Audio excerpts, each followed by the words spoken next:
and must comply with reasonable requirements regarding audio or video equipment established by the chair so as not to interfere with the meeting. The chair is required to inform other attendees of such recording at the beginning of the meeting. We have a couple people that are recording and have a camera. With that, roll call, please. Mr. Chairman, all 5 selectmen are present, as is Town Administrator Mr. Andrews. Thank you very much. Any announcements? Under announcements, again, a reminder that the last day to submit petition articles for this year, the annual April town meeting, is Friday, March the 9th, 2012. So if you have any articles that you need to get submitted, please make sure you do so by then. The Helping Paws Have a Heart for Pets campaign is underway. A $5 donation purchases a raffle ticket for $200 gift certificates for Buzzards Bay Tattoo from now until the end of March. Donations are can be made through PayPal or stop by the Helping Paw Hearts for Pets and make a donation to save our pets. We have a spaghetti dinner coming up on March the 3rd to benefit the Mary Jane Pillsbury Scholarship at the Masonic Lodge from 5 to 7 p.m. Tickets are $6 per person. And again, that's Saturday, March the 3rd. The high school, sorry for this, can't help it. The high school is hosting an annual arts fair on March the 30th, and they're seeking artists. So they're going to have their annual arts fair to promote arts awareness on Friday, March the 30th from 7 p.m. to 8:30 p.m. Members of the community are invited to contribute. For more information, you can contact Amy Dion at 508-291-3510 or Dion, D-I-O-N, at Wareham K12mass.us. That's all I have. Mrs. Winslow? Mr. Schneider? I have nothing. Mrs. Begley? Mr. Cruz? All set. All set. Thank you. Citizens' participation. I did that one, yeah. Citizen participation.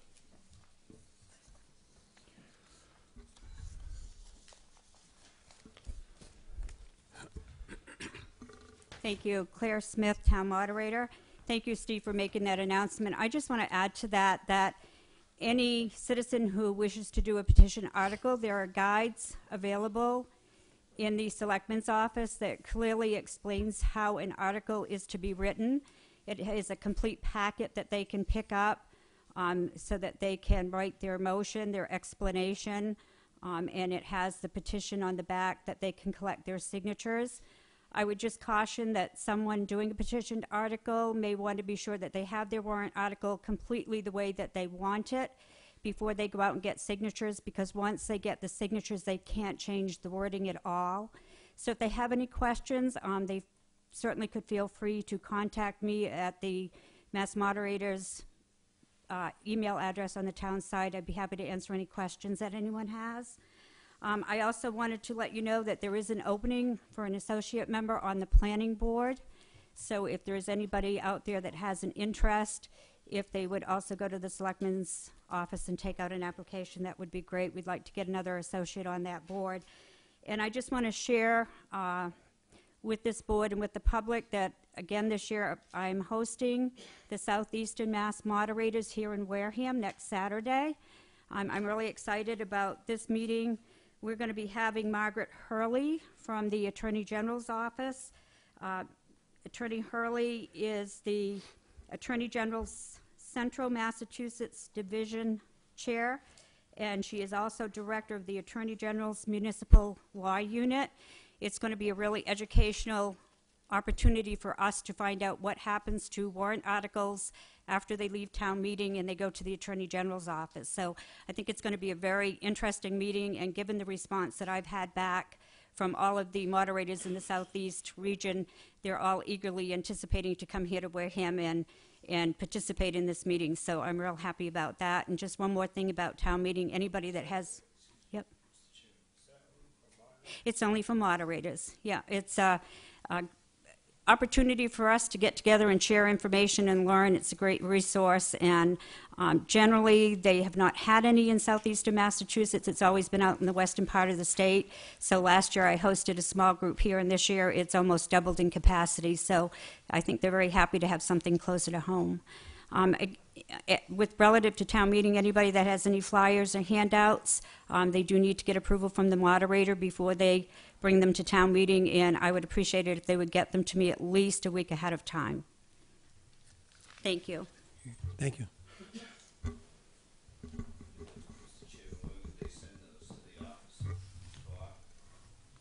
Claire, you want to answer that?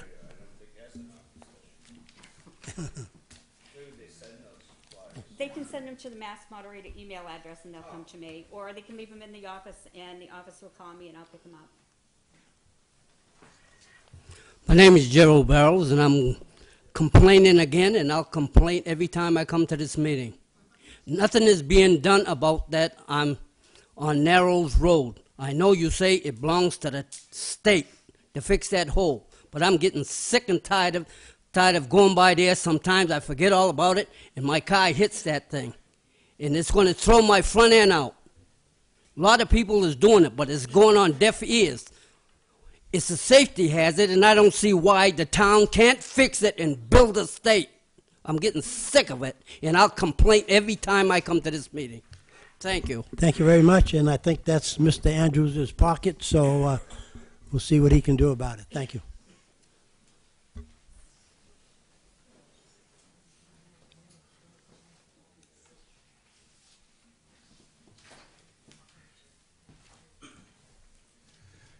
Good afternoon. My name is Ron Robinson. I'm Oakdale Heights here in Wareham.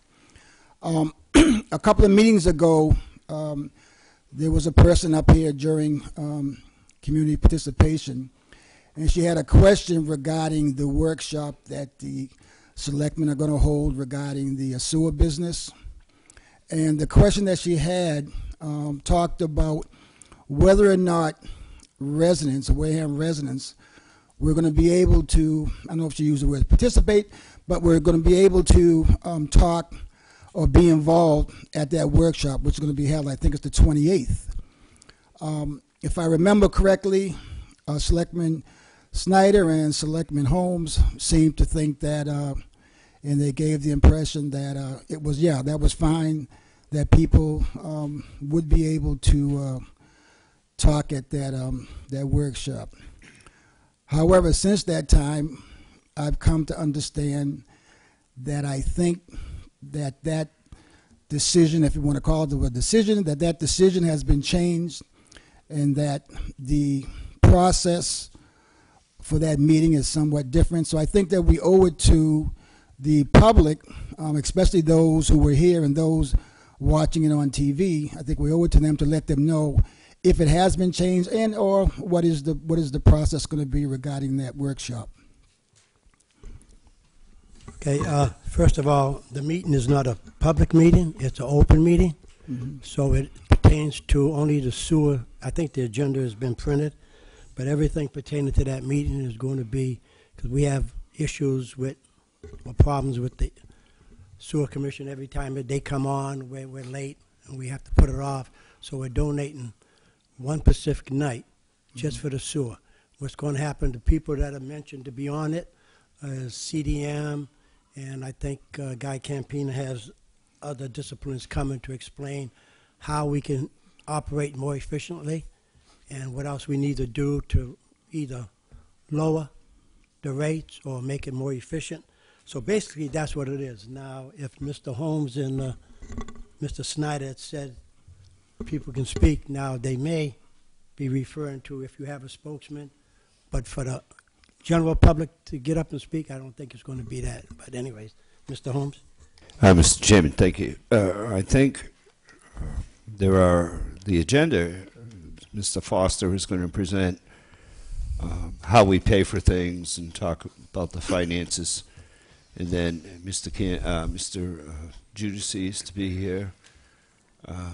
Mr. Campina has several policies that we've had come up in the past couple of months that he's going to be presenting, and we're going to discuss as sewer commissioners.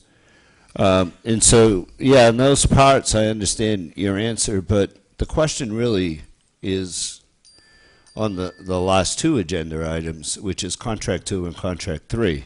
And I think what I said was, I don't recall specifically, but that the participation from the audience is up to the chair of the meeting.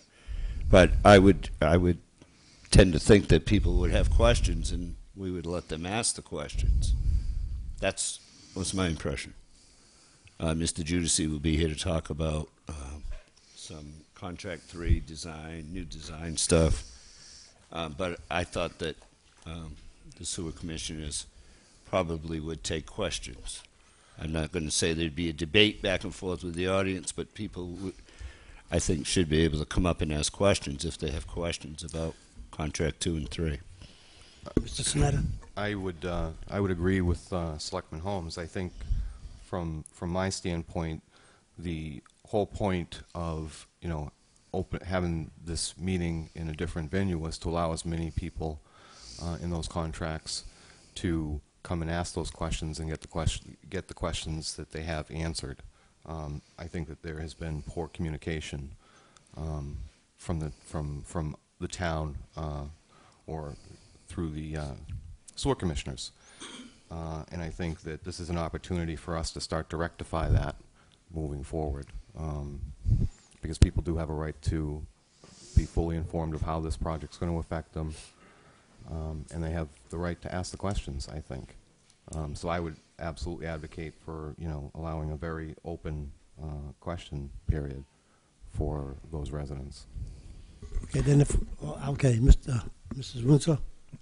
Thank you, Mr. Chair. I agree with both Mr. Schneider and Mr. Holmes. I think we do need to, have a forum where people can get answers to their question. The information that we put out there may not necessarily answer their questions. In addition, I did ask Mr. Andrews today if we could move the meeting to the middle school auditorium where the acoustics are better so that people can hear what's being said, and WCTV can pick up the meeting so that what's said is recorded. They have the capability to do that there. He was going to discuss that with you, but since we're talking about it, I'd like to see us make this as user-friendly as we can for the folks out there that have questions. Mr. Begley? Thank you, Mr. Chair. I guess I agree. I think that people need the information, and I think that there should be, within reason, an opportunity to ask questions. And I'm wondering, because I know that we've dedicated an entire evening to this workshop, and I know it's been posted, but I'm not sure if that's going to be, I'm just wondering if more people would have the opportunity to attend if it was on a Saturday as opposed to a Tuesday evening. And I just wanted to know how the board would feel about that. Well, right now, we had it posted for, I think it was the 28th. Correct. That's a Tuesday evening. The only thing we need to do now, if the board doesn't agree on having the public participate, we need to do is change the agenda to have an open session instead of just an open meeting. In other words, open to the public.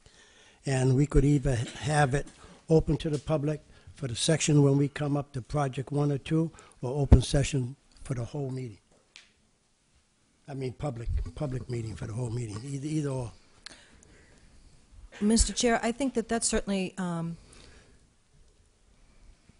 at your discretion. So I don't know. I mean, do we have to change the whole venue to a public hearing as opposed to still having the workshop, but at the chair's discretion, just permitting, feedback or questions from the citizens? But Okay. I'm just wondering if this board would entertain perhaps having it on March 3rd, which I think, if I can see that far away, is the following Saturday, as opposed to a Tuesday evening. I just would like to have as many people as possible be able to attend.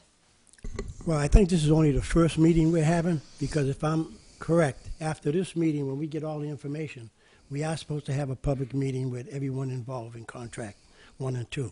So let's proceed with this one on the 28th, which we already have scheduled. And what we can do, if we're not going to open it to the public, then what we could do is, if they have representatives, instead of 50 people getting up and speaking, if we can have a representative from each area talk on whatever questions they have, and we can limit it. You know, you don't want to say limit it to 5 people, but anyways, so we won't have 50 people all getting up and repeating the same questions over and over again. Mr. Chairman, Yes, go ahead. with all due respect, I think that what I hear is 4 selectmen basically agreeing with having the Wareham residents somewhat involved in this meeting. It's the same thing that I heard at the previous meeting that I was talking about. What I also hear is that there seems to be some problem with that. I mean, in all due respect, just as a matter of clarity, as a matter of being up front, I think that it's important that even if people don't speak, and I don't think 50 people are going to speak, but in terms of the process and getting people to understand that the process is open and that they're invited, I think that people need to come up and speak. And I think that the majority of the selectmen there think the same way. I don't think there'll be 50 people. I don't think it'll be unruly. I think that if the process changes from the way it was originally proposed, that may prove to be have things unruly, because I don't think people are going to understand. Once you make a decision, we can't keep, see, this is one of the problems. We can't keep going back, undoing something that was done because some individual or some individuals don't agree with it. If they didn't agree with it, they should have said it at that time and then let it be. But here we go again. A decision was made, now it's going to be undone. It's not fair. A decision pertaining to what, Mr. Roberts? About the meeting we're talking about, a decision about people being able to participate in the meeting. It was somewhat, excuse me, it was somewhat of a done deal when that meeting ended, that people were going to be able to attend, people were going to be able to participate to some extent. Now, after listening to what's happening now, it's different. Well, it isn't different. What I did, Mr. Roberts, is explain to you, this is an open meeting, not a public meeting. I was just giving you clarification between the open and the public. It isn't going to be a public. So the board said the public can talk. Now, saying myself, in other words, if the public's there, if there's 100 people, we're not going to have 100 people speaking. Right. So the board said the public is invited to speak. So we will do that, and we probably will limit it to the amount. Mrs. Begley? Thank you, Mr. Chair. Mr. Robinson, I don't think that anybody's, I think that this board wants the public to attend. Right. We also are encouraging questions or probably points of clarification from the people that attend. However, it's different from a public hearing. There are many public hearings that were held on each one of these projects. The workshop is for this board of sewer commissioners to be able to see what's there and be able to get some work done, hence the name, the workshop. But we're not discouraging people from participating, but this is not just for public information, it's also to get some work done. No, I understand that. I understand. All I was referring to was what took place previously. That's my whole contention. What took place previously, we can't just keep going back and undoing things that were done. And I want to thank you very much. Thank you. Yeah, I think so. Citizen participation?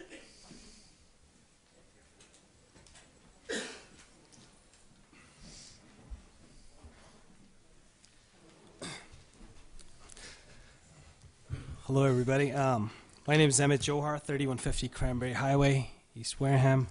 And you guys already know the troublemaker with me. The reason I'm here today is because of Mark's contract extension. Folks, I'm a current business owner. My family owns businesses in town. I'm currently attending BU graduate school. I can tell you this, that there are some fundamental decisions that have to be made. And I hope that we can make a decision on his contract extension as opposed to trying to get into more of a political football. Just a couple of reasons why you guys do need to consider it, consider his contract extension. One is, for the past 5 years, every time I picked up the newspaper in this town, there seems to be always some sort of turnover. Every time in a corporation, when you bring in somebody new, there's training and resources that are devoted to bringing somebody up to speed. And in the past 5 years, I've seen a whole bunch of people go out that door. I would hate to see that here happening to Mark at this time, especially when things are going in the right direction. And since the previous strategy hasn't worked for us for Wareham, I think it's time to change course and let's make a decision not to let this procrastinate any further. Reason number two is, in the last 5 years, there's been a bunch of lost opportunities. Just to name a few, companies like Amazon or Santander, they've relocated in the state. Wareham was never even considered as part of the bidding or home for any one of their headquarters or even an office, satellite office for that matter. Plimpton, not too far away from here, just landed Cisco Foods. So that's a pretty big deal for them, especially for a little town like that. That means a lot. And just recently I saw another statistic in the South Shore Business Journal where for every one business we create in Wareham, there's 10 businesses that are being created across the town, across the road in Plymouth. And that's a pretty startling statistics. What it means for us, essentially, is lost revenues for the town. And every single time, again, I come here, I hear discontent amongst a lot of people here about sewer and plenty of other issues. Well, you know what? If we had a lot of those opportunities and if we can capture some of them in the future, we can absolutely add to our tax revenue base, corporate tax revenue base, as well as our individual employment base. Lastly, Mark just equals stability, as well as, so for any business to come into town, they want stable environment. And I don't think we should let this go any further. I think it's time to make a decision so that at least we can start pursuing some of those other opportunities that are out there. That's it. Thank you. Thank you very much. Thank you. I do want to mention something. Last week, this microphone. Well, we have to talk right up to it. You got to be they got a note here. 6 inches, 6 inches away. Some of the ones on the desk, when I was out watching on TV, because I couldn't make it, and a lot of the things that were, important to discuss, you couldn't understand. I just thought maybe you could have the sound system checked for your benefit. Well, they just left us a note here to be 6 inches away, and I think they're turning up the mic because my wife tells me the same thing when I go home. She can't hear a thing. So. I don't think Larry needs a mic, by the way. But anyway, thank you very much.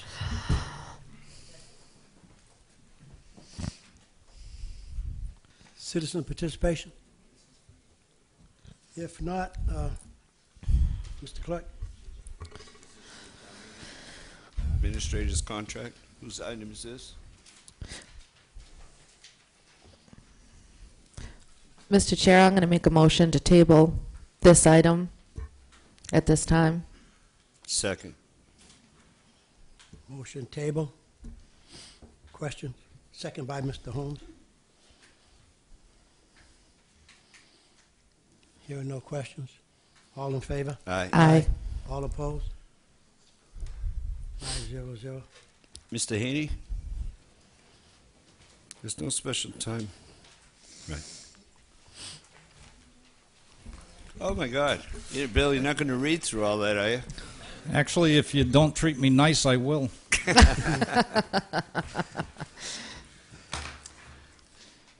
Thank you all for having me this early in the night, and I'll try to do my best to help the last person on the agenda get out at a reasonable time. But the one thing that I wanted to start with is just kind of a housekeeping item having to do with the minutes of the workshop meeting that was held in January 14th. And it's just something that I should have picked up on the draft, and I didn't. But the very title of this states that the minutes of the workshop meeting with the Board of Selectmen and Westfield Study Committee. the study committee did not post the meeting. There wasn't a quorum there. There were some people who were kind enough to go because they could. But in light of all the open meeting law things that go on around here, I'd just like to go on the record that it was not a meeting of the Westfield Study Committee in case that issue ever comes up again. And Mr. Chairman, we got that information to Janet, and she was making those corrections because it was not a combined meeting. Okay. The next thing that I'd like to do is just distribute to the board what I'll call our last draft, because we're only waiting for two things after this, and then just not read through it, but just go over a couple of highlights in this, if I could.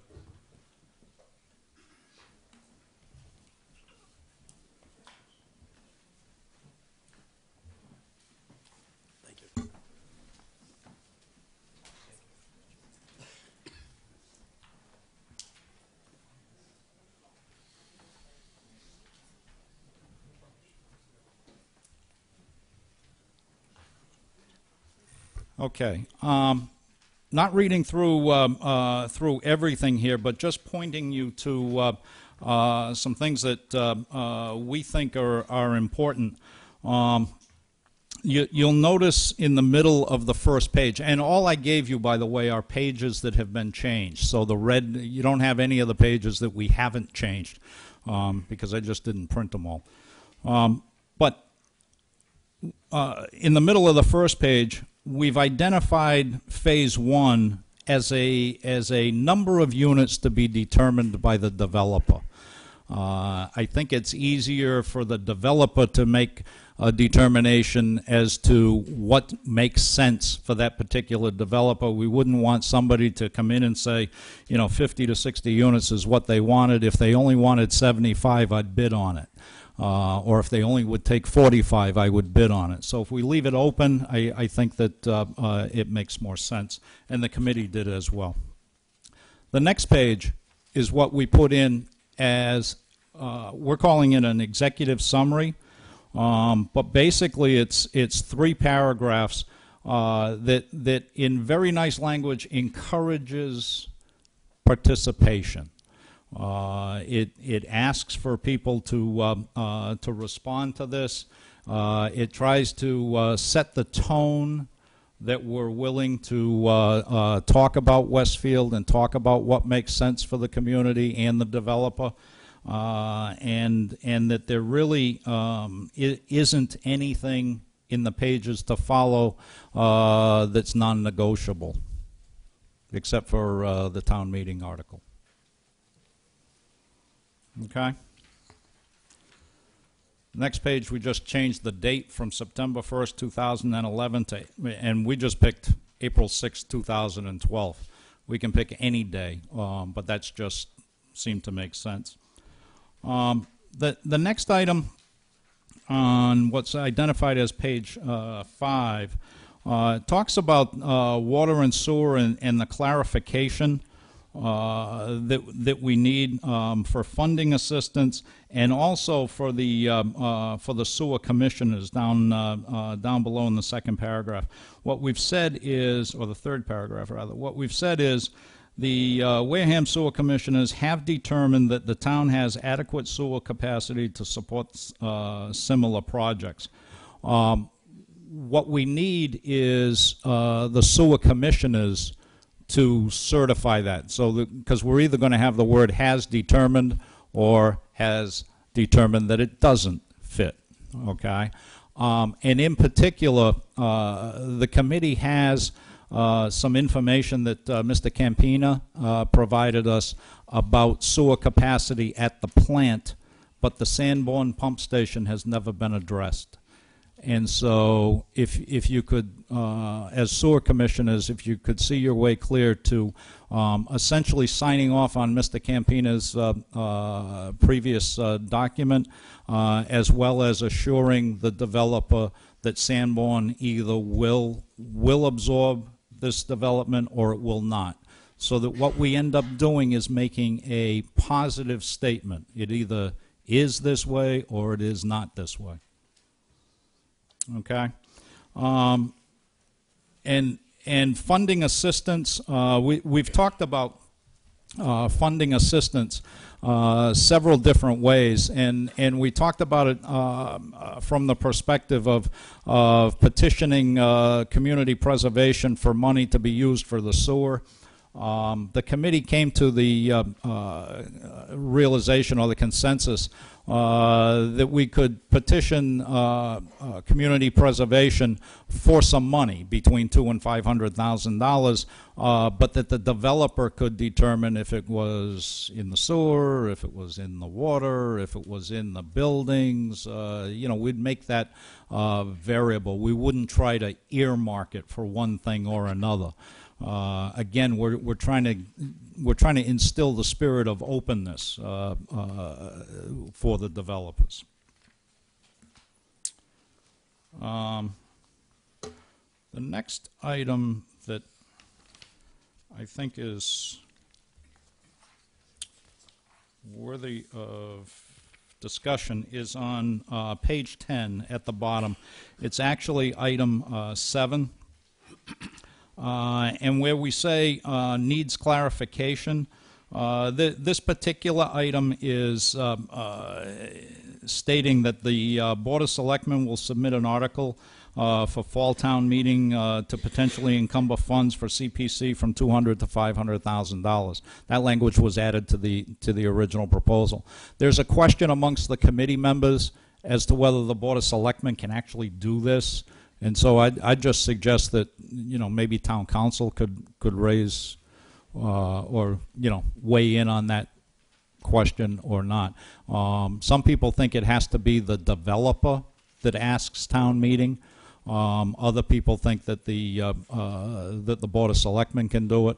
The reality is I don't think we really know. Okay.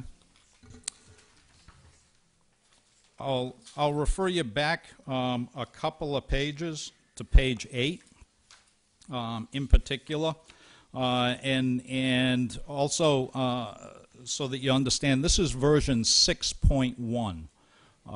It's identified as version 6.1. It has the language in T, section T, that follows on to page 9. It has the language of defining rehabilitation of the baseball fields as the original language that was in the RFP that we started with and that we debated last time around with the selectmen, and I think it was 2-2 as to whether the language should change or the language shouldn't change. But in this version 6.1, this is the language that failed in the committee vote. We debated this section for a lengthy period of time, and it's the first time we've had a vigorous, lengthy debate that resulted in a split vote. And so the committee authorized me to present 2 drafts to the selectmen. This first one is version 6.1. It has the language originally done and or originally discussed, and I will just distribute 2 more things.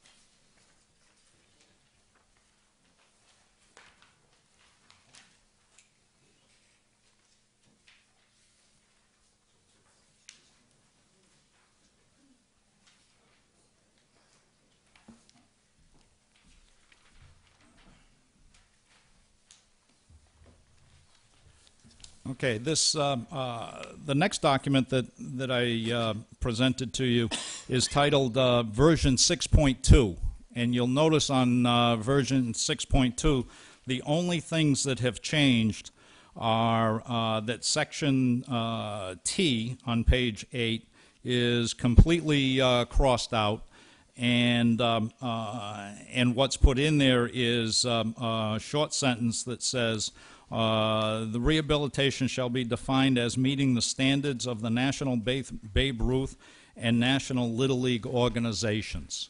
Okay, and that's the language that actually passed the committee vote by a 3-2 margin. What I provided to you in additional language, or the additional document, is information that we didn't have at the time that the committee met.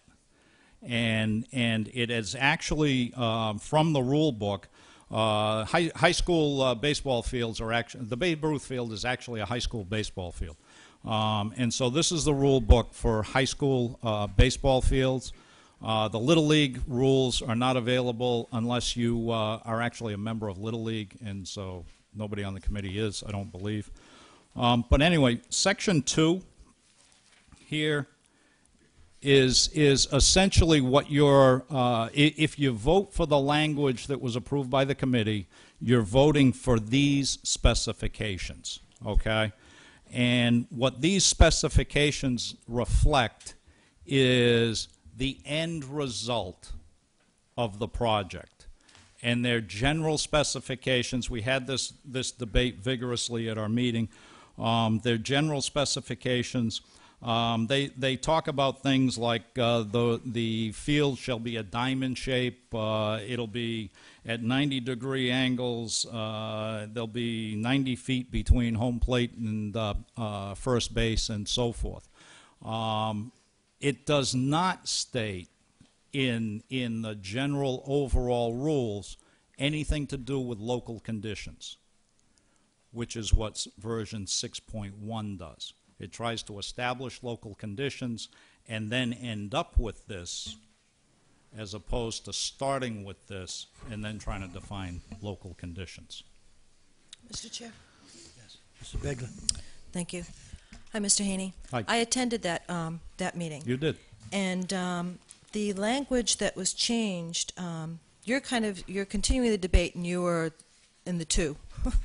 Pardon me? You were in favor of leaving the original language in. I correct? was. Mm-hmm. And the recommendation for the change in the language was by one of your members that happens to, I think this is part of his profession. Is that correct?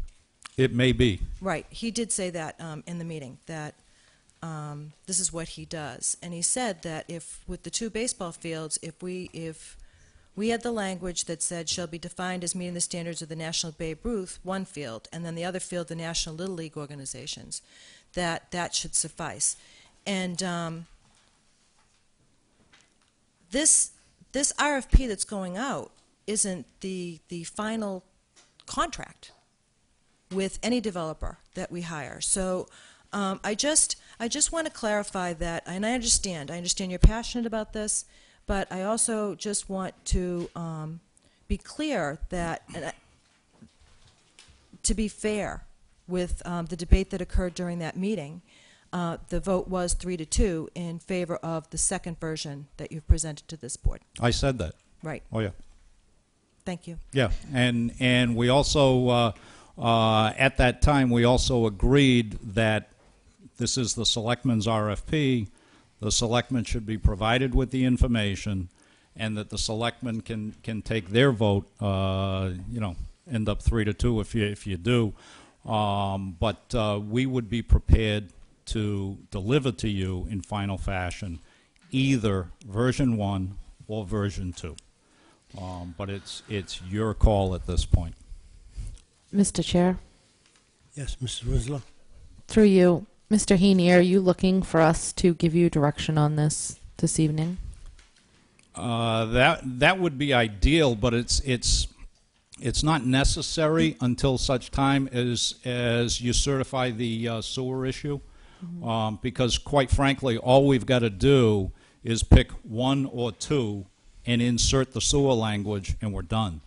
We don't need another meeting to do that. The committee has authorized me already to insert whatever sewer language you folks provide.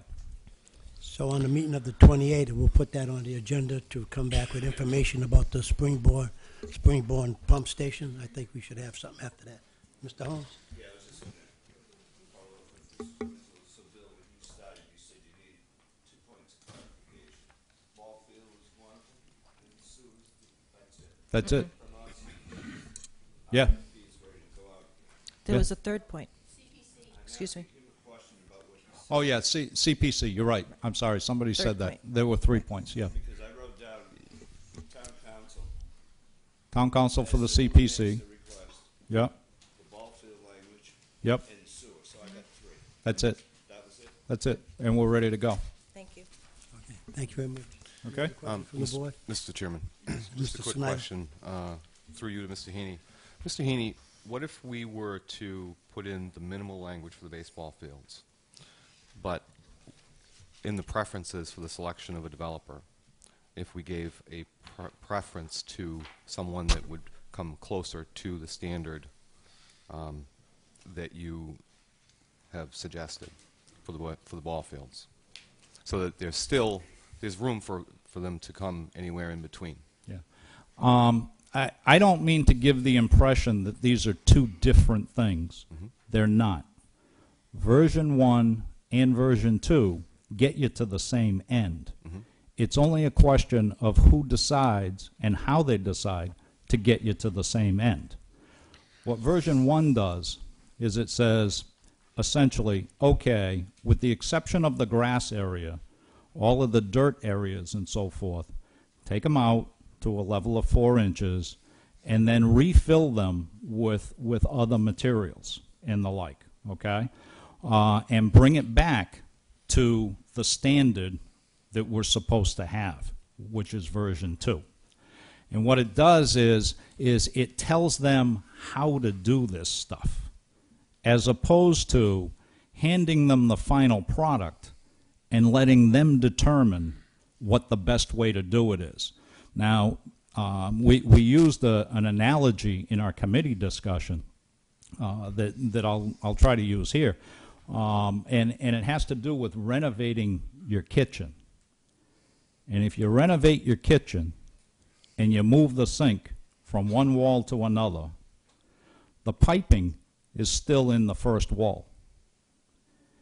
And if you tell the developer, I want you to take the pipes, I want you to go down the wall, under the floor, and back up where the new sink is so that water comes out of the pipe into my sink, that's version 1. The goal is to get water out of the pipe into the sink. If you leave it up to the developer to decide and just say, all I want is the sink moved and water to come into my sink, he could, if he chose, run a garden hose from the first location across the floor and into the sink, and he's met your goal, because all you wanted was water to come out of the sink. And so it's a question of, when do you have the discussion about the specifics of how you do it? Okay? And if you start at the end, it's hard to work backwards. If you start at the beginning, it might be easier to get to the end. Nobody's saying, I'm certainly not saying, you got to have it all of what's in version 1. But if you don't want to bring it down 4 inches and maybe you want to bring it down 2, well, maybe that'll work. But let's start there rather than saying, we're not doing anything. All we're going to do is measure from home plate to first base, and if you got 90 feet, we're done. Well, and I guess, Mr. Heaney, that's kind of why I'm saying if we put that as a preference as far as the selection of a developer, Mm-hmm. that's one. In other words, an RFP would go out that would basically say that a developer would be given preference who would meet the standard that you're recommending versus just the language in version 6.2. So there's that, you could have RFPs or proposals come in that would be a range in between there. And to me, that would be an acceptable sort of compromise so that exactly, Mr. Holmes, so that we would have the range in between there. So we could still end up with what you're looking to get, but there's only one way to find out. There is, and that's to choose one or some combination or whatever, and you know, we'll do whatever you want. Mrs. Winslow? Mr. Chair, so if I'm hearing Mr. Schneider correctly, the minimum that we would accept for the fields would be the standards for the Babe Ruth and the Little Leagues. However, we could encourage developers to give us something better. And if it's an RFP that's going to be graded on what we're getting, then it would be advantageous to a developer to exceed that expectation. Am I correct in that, Mr. Heaney? True. So I would suggest that we do as Mr. Schneider's saying, and we set that as the minimal acceptable standard and try to encourage developers to meet and exceed that. 'Cause that's what you're getting at, right? That's exactly what I'm getting at. Okay. Mr. Holmes?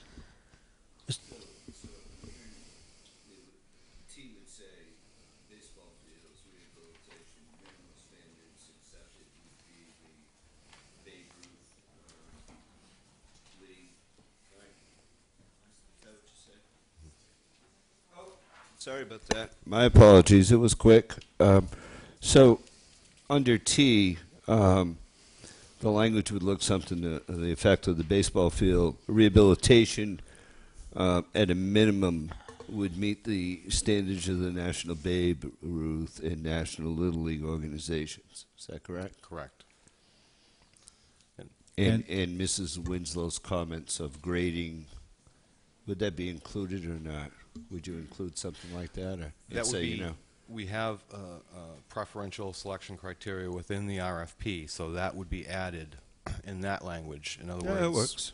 That works. In that language or right where it is? In other words, would have, do I understand correctly that we may have like literally the combination of both, where you'd state the minimum standards are whatever that sentence is that's printed there, but the town would prefer, and then let the others rip. Is that what I'm hearing?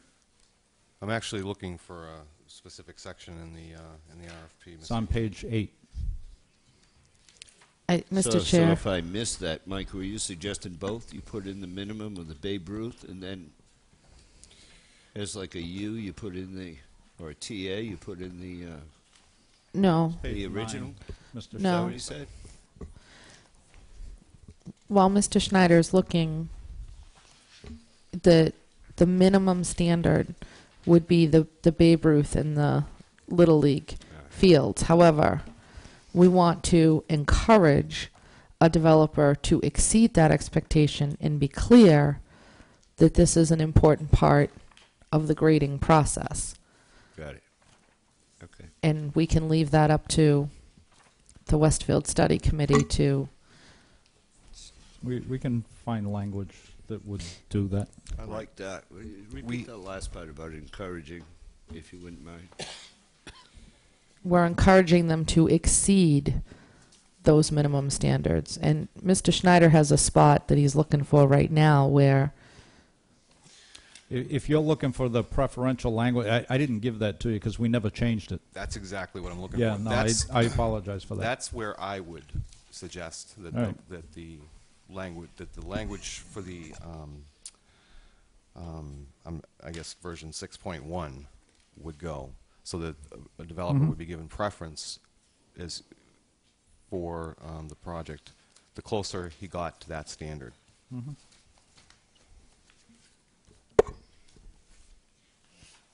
So I think it's under evaluation criteria in the other It's sections. it's towards the end.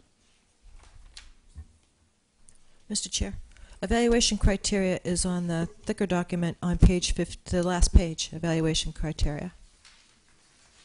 Is that where you would put it? That's the beginning of it. It goes well. I know, well on so, from but that, that's yeah. where you would put it, is under that section? Yep. If that's, I mean, we'll put it anywhere if that's what the board Mm. wants. But the version, Mr. Chair, but the version .2, the field, right, those would be laid out under item T. We were- Replacing what's there now. Yeah, Or I would don't- you just say the minimum specs and then they have to go look it up? yeah, that's what we'd prefer to do. No specs, just the statement. Right. Okay. Any That other works for questions? Mr. Heaney? Do I have another No. question? Do you have anything else? I'm done. So we just need the two pieces. Now we're down to two. You're comfortable with that guidance, now you can take back right, and then we need two pieces. We need to ask Mr. Bowen the question about who should submit a money article, Mhm. and Mr. Campiner, he's here, I'm not gonna put him on the spot, but by next Tuesday, he's gonna give us a definite answer on that. When's your next meeting, Mr. Heaney? We don't have one scheduled.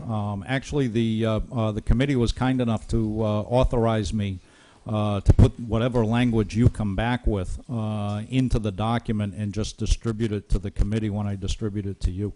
So Oh. basically, We're done. the committee's really done. With Yeah. those 2 points, Mr. Campini's getting back to us. Yep. We'll get the answer back from Mr. Bowen, so if you could put this language, finalize it as soon as you get it to us. Yeah. We insert those two answers, give it to Mr. Andrews, it's out the door. No, that's not what I was thinking. What I was thinking is you'd tell me the language, I'd put it in, Okay, and yeah. and wrap it up and deliver it to Mr. Andrews, who would have to take the section at the back end where it defines walkthrough dates and bid response dates and stuff like that, and change the dates, and then we're off and That's running. what I meant by giving it to Mr. Andrews and getting it He out gets the it at door. the end. I get it first. Okay. Mr. Chair, so Mr. Andrews would send it to the board just in case there's any kind of input before it went out the door, correct? Thank you. So you'll be hearing from us after the 28th, once we get the You can do it information. whenever you want. I'm just Okay. sitting back waiting. Okay, thank you very much. Thank you for the red line version. Very helpful. You're welcome. Thank you, Mr. Heaney. You're welcome.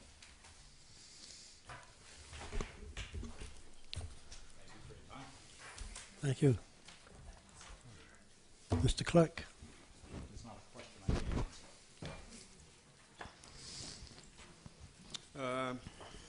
Okay, that's on. We don't see any bills.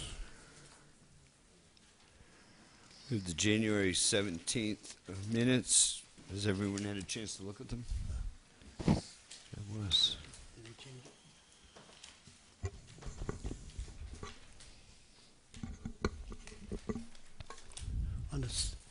Right, on the 17th, I don't know if you have any changes, but there's one change to be made. I talked to Janet today, and I think she's going to redo it. The correct copy is in the folder. It was number 12, adjournment. Selectman Winslow moved to adjourn. Selectman Holmes seconded. Vote 3-2-0. Selectman Begley and Schneider opposed. And in the folder, I don't know if she meant that folder. Let me go look at it.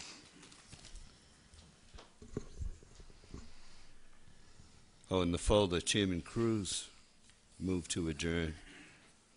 Selectman Holmes seconded.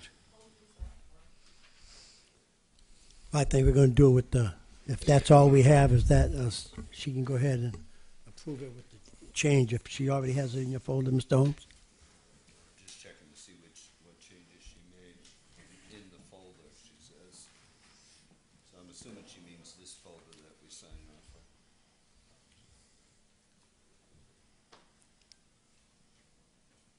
Yeah, that's what she said, yeah. Selectman Winslow moved to adjourn because the chairman can't make that motion.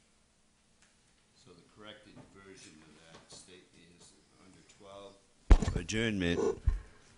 Selectman Winslow moved to adjourn. Selectman Holmes seconded. Vote 3-2-0. Selectman Begley and Schneider were opposed. Okay, any other questions on January 17th? And the version that she handed out, the version that was in your packets from Friday is the wrong version. So I'd make a motion to accept the version that's in our folder, correcting item 12, adjournment. Motion made by Steve. Seconded by Ellen. Question? Hearing none, all in favor? Aye. Aye. All opposed? 5-0-0.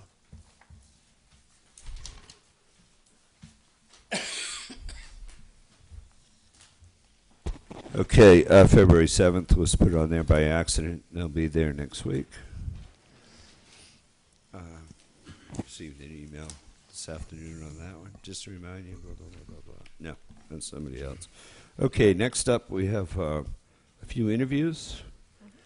The first one, in order of appearance on the agenda, is the interview for the appointment of Board of Health.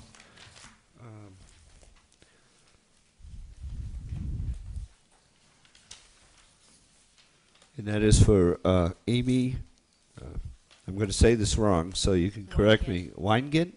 Weingent? Weingent. Weingent? Dr. Weingent. Dr. Weingent? Vigant. Vigant. Are you here? She's here. Oh, come right on up. Vigant. There you go. German. German. Say it one more. Well, why don't you sit in that chair to make sure the mic works?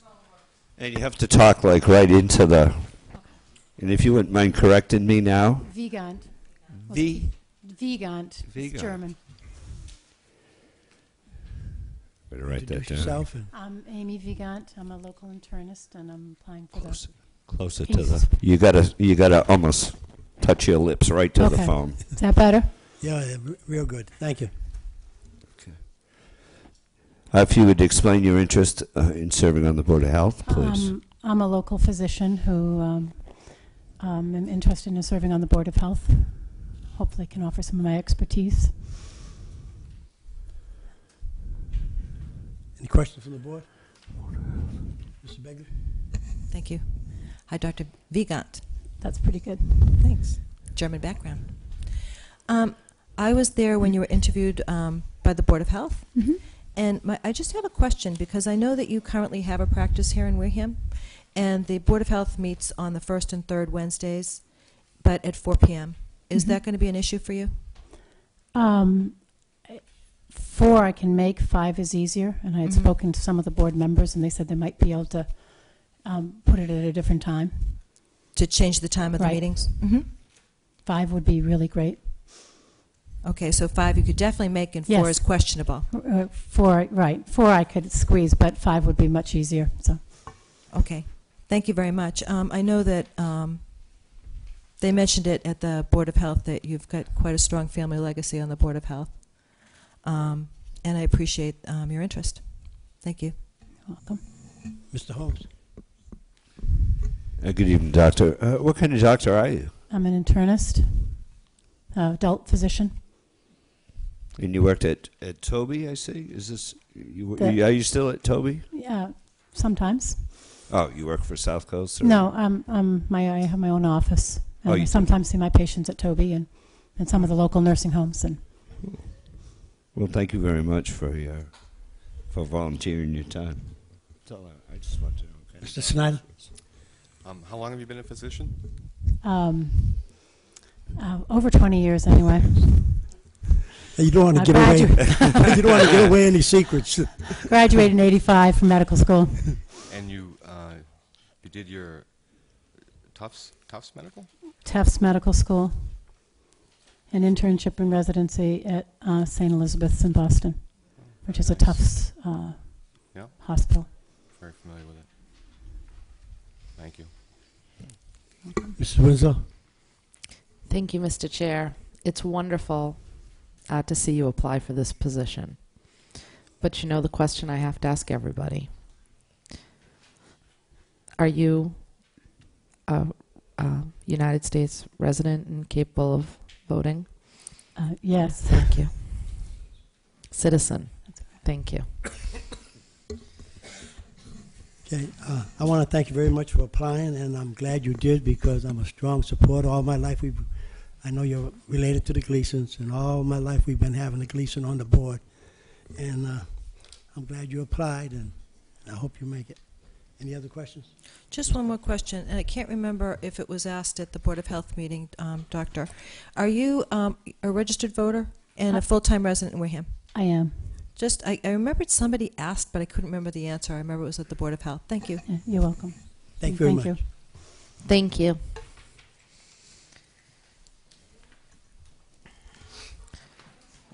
All right, next up, we have the Council on Aging Board of Directors, Lynn Burrows. Mrs. Burrows, are you here?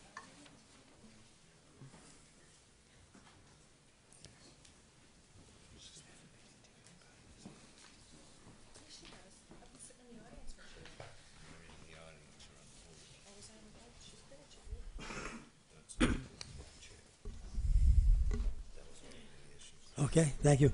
Mr. Burrows, good evening. If you wouldn't mind, you got to get real close to Lynn, as you know. If you would introduce yourself and explain your interest on the Council on Aging, please.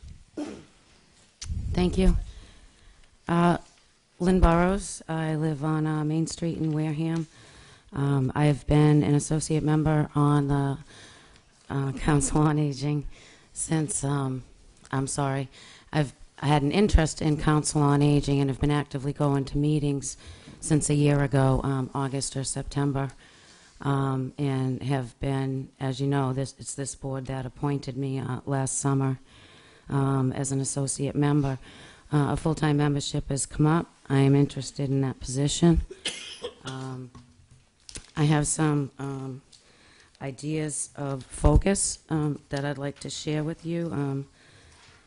Things that I would bring to the board are things that I would like to see, not that other people who aren't already there haven't necessarily have the same concerns.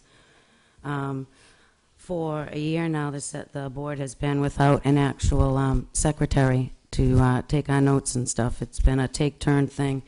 There's been no one interested in that position, and I'm the only one who has showed that interest, only as an associate member. I couldn't do that. I would like to see, by the time that summer begins, our COA director position full-time restored. I'd like to see more programs at the Council on Aging, although there seems to be something going on at several points over the course of the day. There's really only like one thing at a time. You know, there's not a diversity. And I know there's an interest, so I'd like to place part of my focus on that. The food pantry. I think we need a volunteer manager to oversee expansion of hours and just the general running of the food pantry. Right now, the only hours that it's open is Tuesday, 1 to 3. I know that some people have stepped up who are willing, but for whatever reason it hasn't materialized, and I'd like to see that start ASAP.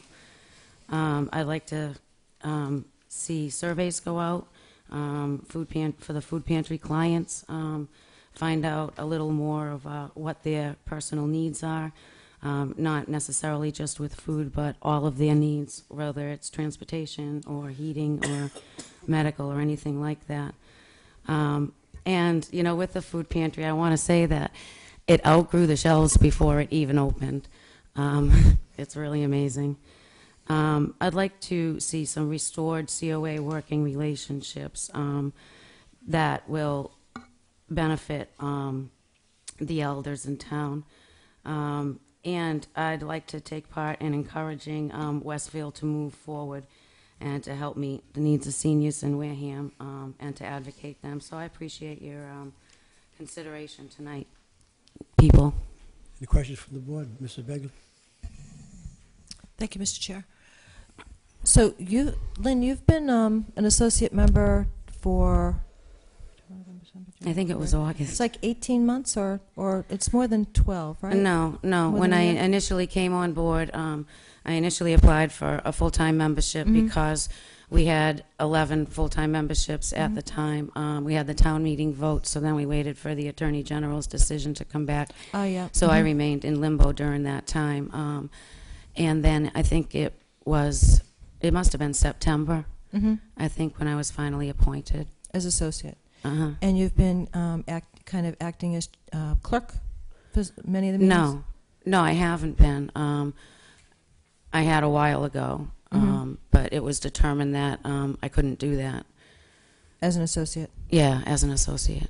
But you've been attending? And before that, I wasn't even an associate. Right. But you've been attending meetings? Yes. Fairly regularly? A year and a half now. Okay. Thank you. Mr. Holmes? I don't have a question, Lynn, and I do apologize for dragging you there one more time, and the reason I did it is because there are two members here who have not interviewed you officially, and so I wanted to make sure that you were interviewed by the full board, this board.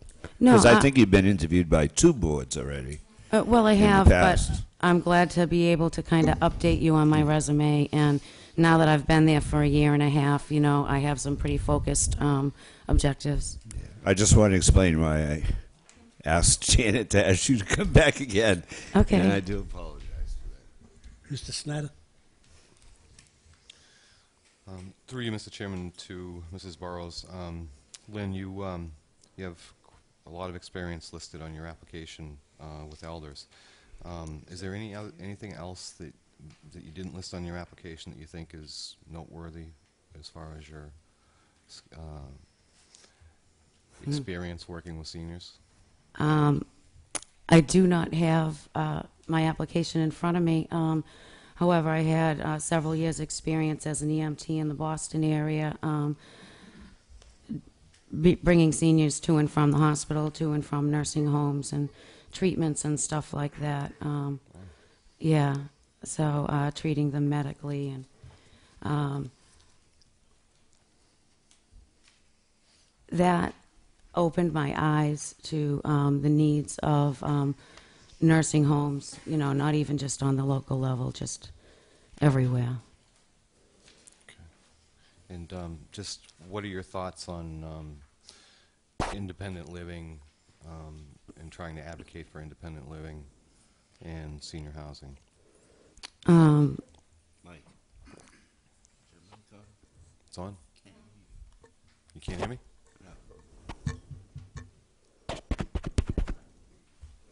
People need to be on their own as long as they're able to be. I've seen, some seniors go through the kind of heartbreaking adjustment of transitioning into long-term care facilities. And life completely changes at that point.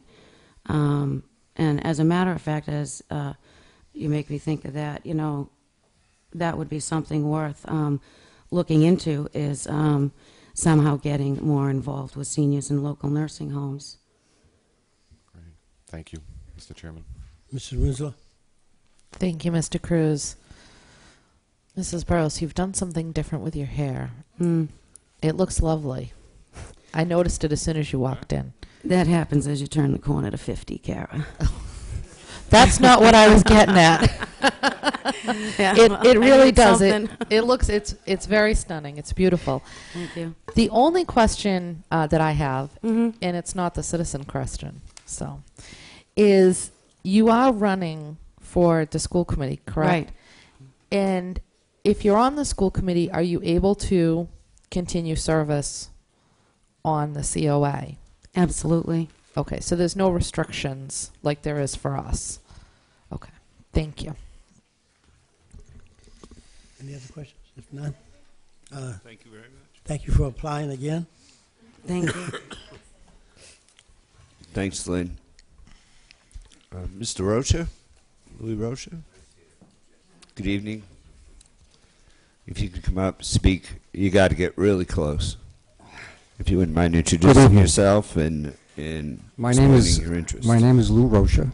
I live on Main Street in Wareham. Been a resident of Wareham for about 22 years. The first half of that or so, I was a part-time resident, and when I retired for my career, we made this our permanent home. I became familiar with the Council on Aging a couple of years ago when my wife attended the daycare center there. And I was quite impressed on the good things they were doing there. And they were very accommodating. As her disease got worse, they allowed me to cut back to a couple of half days a week. And since then, I no longer have her, but because of the good work I saw there, I thought I'd like to pay back a little bit. And I have volunteered and am doing Meals on Wheels. And I thought I could go a bit further by serving on the board of the Council on Aging. And that's where I applied. Thank you very much. Mrs. Begley? Thank you, Mr. Chair. And my condolences, Mr. Thank Rocha. you. Thank you. I too delivered some Meals on Wheels, and there's those people over there are absolutely terrific, very hardworking. Yeah. So you've applied for the full membership? Yes, that was the intent, yeah. Mm-hmm. Did you have, would you be adverse to an associate membership? Should that occur? No, if there's an opening, I would take either one. Sure. Mm-hmm. Now, have you had the opportunity to attend any meetings? I went to one meeting just to meet some of the folks on the board. I did go to their last meeting as a visitor. They were kind enough to have me. But you've not attended regularly or No, had I that haven't. opportunity? No, I haven't. But it sounds like you're very familiar with the program, as your wife was a recipient of some of the services. Yes. And it's wonderful that you've Yes. chosen to give back to the community by delivering Meals on Wheels. And I'd like to give back, yeah. They were very good to her, and it was quite a respite for me to be able to get some errands done while she was at yeah, the you knew she was daycare well center. taken care of, Yes, she in was. good hands. Yeah, they were great to her. Yep. Thank you very much. Mr. Holmes? I really just want to say thank you for applying, and I really don't have any questions at this time. Okay. Mr. Snyder? Mr. Roach, I'd like to also thank you for applying. You're welcome. And it's nice to see someone like yourself here who's familiar with the COA. And I'm just curious, if you were to look at the COA now, what are the things that we may not be providing right now that you'd like to see coming forward in the future? I did have an idea that I ran by a couple of the members, and I've sort of since I've been doing Meals on Wheels, I can see how just some of the simple things that we take for granted can be a real challenge for older people. Changing a ceiling light bulb, for example. And so I thought there would be a real need there to be helpful for some folks to sort of be on call to handle simple things like that. My understanding is one of the committees on the Council on Aging is working with local contractors to give discounts, things of that nature. But I also think a lot of people like myself who have the time would just love to help out in the simple tasks that in some cases are very challenging, and I've seen a lot of that now that I've been in a couple of the homes delivering meals. So that's one of the areas I'd like to talk to the other members about to see if something like that is feasible. Thank you. Changing a light bulb is a great example. But It's it yeah, really is. you have to get up on a chair. Right. And for some of the folks that I met delivering meals, that would be quite dangerous in some cases. Thank you. Mrs. Winslow? Thank you, Mr. Chair. Good evening. Good evening. The only question I have is, are you a United States citizen? I am, yes. Thank you. And thank you for applying. You're quite welcome. I want to thank you for applying and for the work you're doing with Meals on Wheels.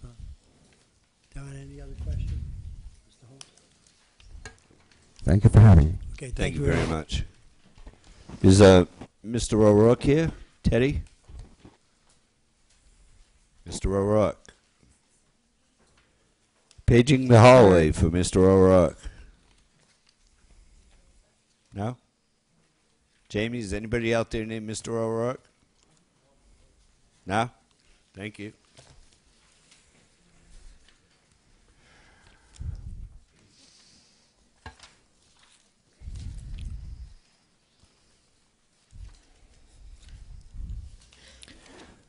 Is Allison Wade here? Come right on up. Nothing to fear. Just sit right in that chair there and talk right up close. Introduce yourself, please, and tell us what your interest in is in serving on the Wareham Recycling Committee. And before you start, did you hear there was an opening by watching this meeting about 4 weeks ago? I'm sorry, what? No. Okay. Well, only because that we had the recycling committee in, if you all remember. No, and Mr. they were Holmes. announcing. I'm sure she's not watching. Yeah. So I was hoping We're not that- considered cool I was hoping maybe TV. this came from that meeting. Go ahead, Ms. Wade.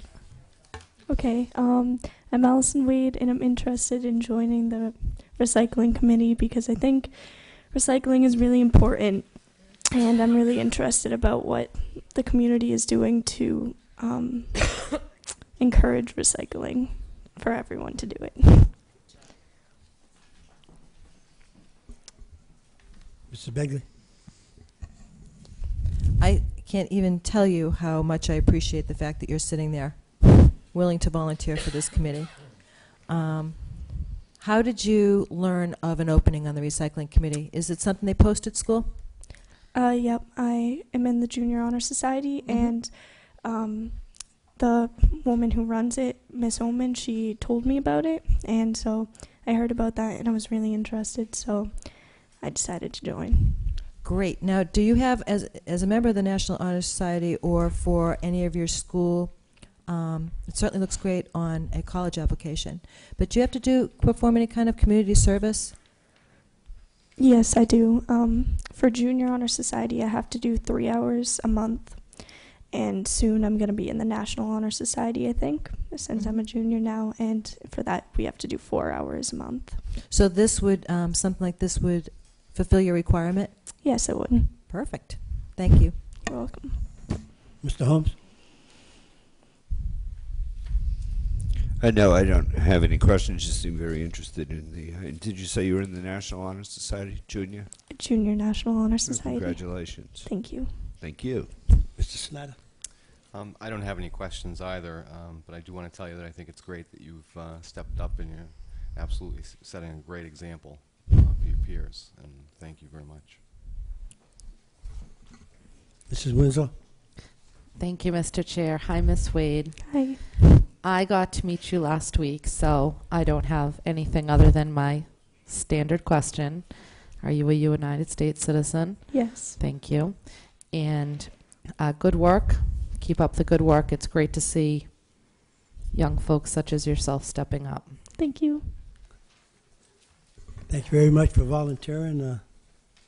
I'm glad you did. We need more young people to volunteer, so you're making a step forward. Thanks very much. You're welcome. Thank you. See, that wasn't too difficult, was it? Thanks. Next we have Mr. Savageau. Bruce? Sick? Ill? Okay. Reported illness. Okay, let me go back to the beginning here. We will. Yeah. All right, those are our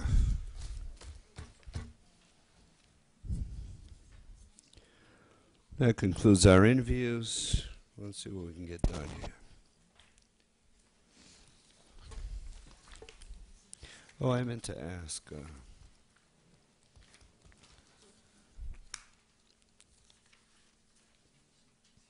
Was interviewed. Okay, we'll start at the top. Make sure I have my dates. I'd make a motion that we appoint Dr. Amy Vigent,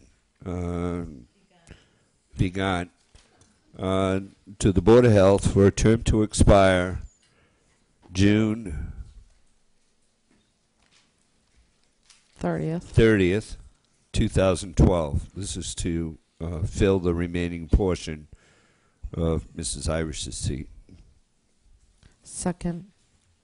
For discussion? Yeah, wait up. Can I finish don't first? oppose the. Okay, hold it. mhm, Excuse me. mhm. Motion made by Steve, second by Kara. Questions?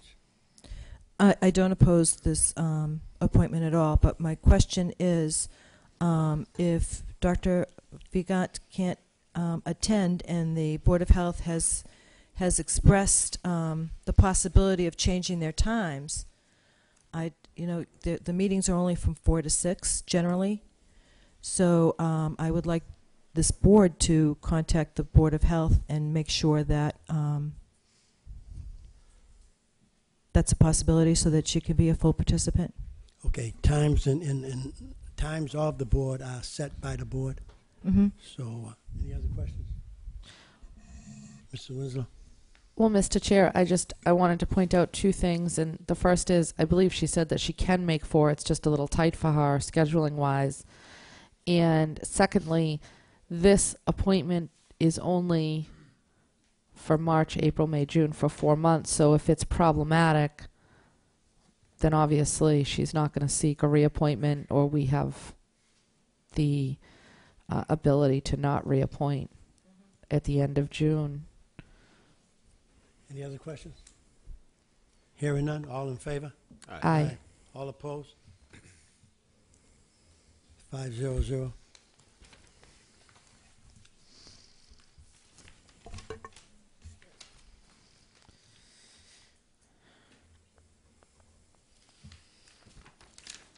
Mr. Chairman, if I may. Yes. On the Council on Aging, I would make a motion.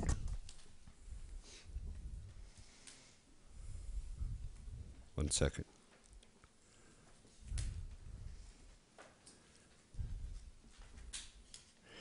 I would make a motion to appoint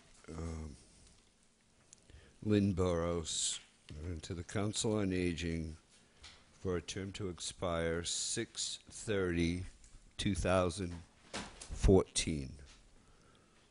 And this is to replace the vacancy by Pastor Eubanks. Motion made by Steve. Second. Second by Mike. Question? Mr. Chair, I have a Winslow. question. Yes, thank you. We actually have 2 letters from the Council on Aging, one from the former chairperson and one from the current chairperson.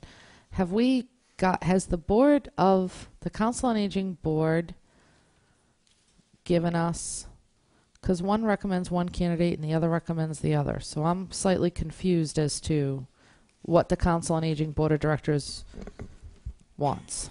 Right, well, I'm just going to remind you, it's up to the board to make the selection, and they're recommending both people, so it's up to us. I was, Mr. Chair, Yes, if go ahead. I could respond. I was, as the liaison to that board, I was there the night they took that vote. Now, I believe they've had other people after that, but Mrs. Burrows was recommended on both letters. I think Mr. Lou Rocha was recommended as well. In my opinion, Mrs. Burrows is the associate member, and I do believe that associate members should be moved up. So we did get supporting letters for Mrs. Burrows, I think, from both chairmen. Any other questions? Hearing none, all in favor? Aye. Aye. All opposed? 500. At this time, I'd make a motion to appoint Mr. Lou Rocha to an associate member on the Board of Council on Aging Board for a term to expire June 30th, 30th, 2012. Second. Second. What second was? Mrs. Begley. Motion by Steve, second by Mr. Bigley. Question? Hearing none. All in favor? Aye. Aye. All opposed? 500.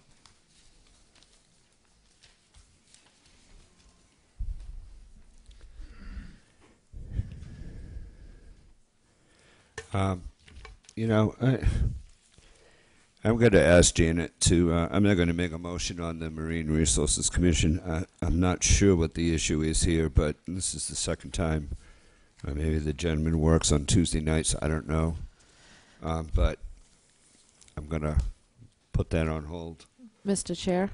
Yes, Mr. I Bigley. believe that there's two parts to the Marine Resources Commission. The first is that they're looking for Mr. Gay to be appointed to a full member because they've had a resignation.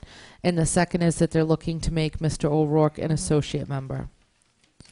So we could deal with moving Mr. Gay Hang on into... a second now. I don't know what... I don't have that. That's what it says on my paperwork. We already appointed Len Gay quite a while ago. Yeah. We appointed Len some time ago. They gave us an old list. My list still shows the vacancy.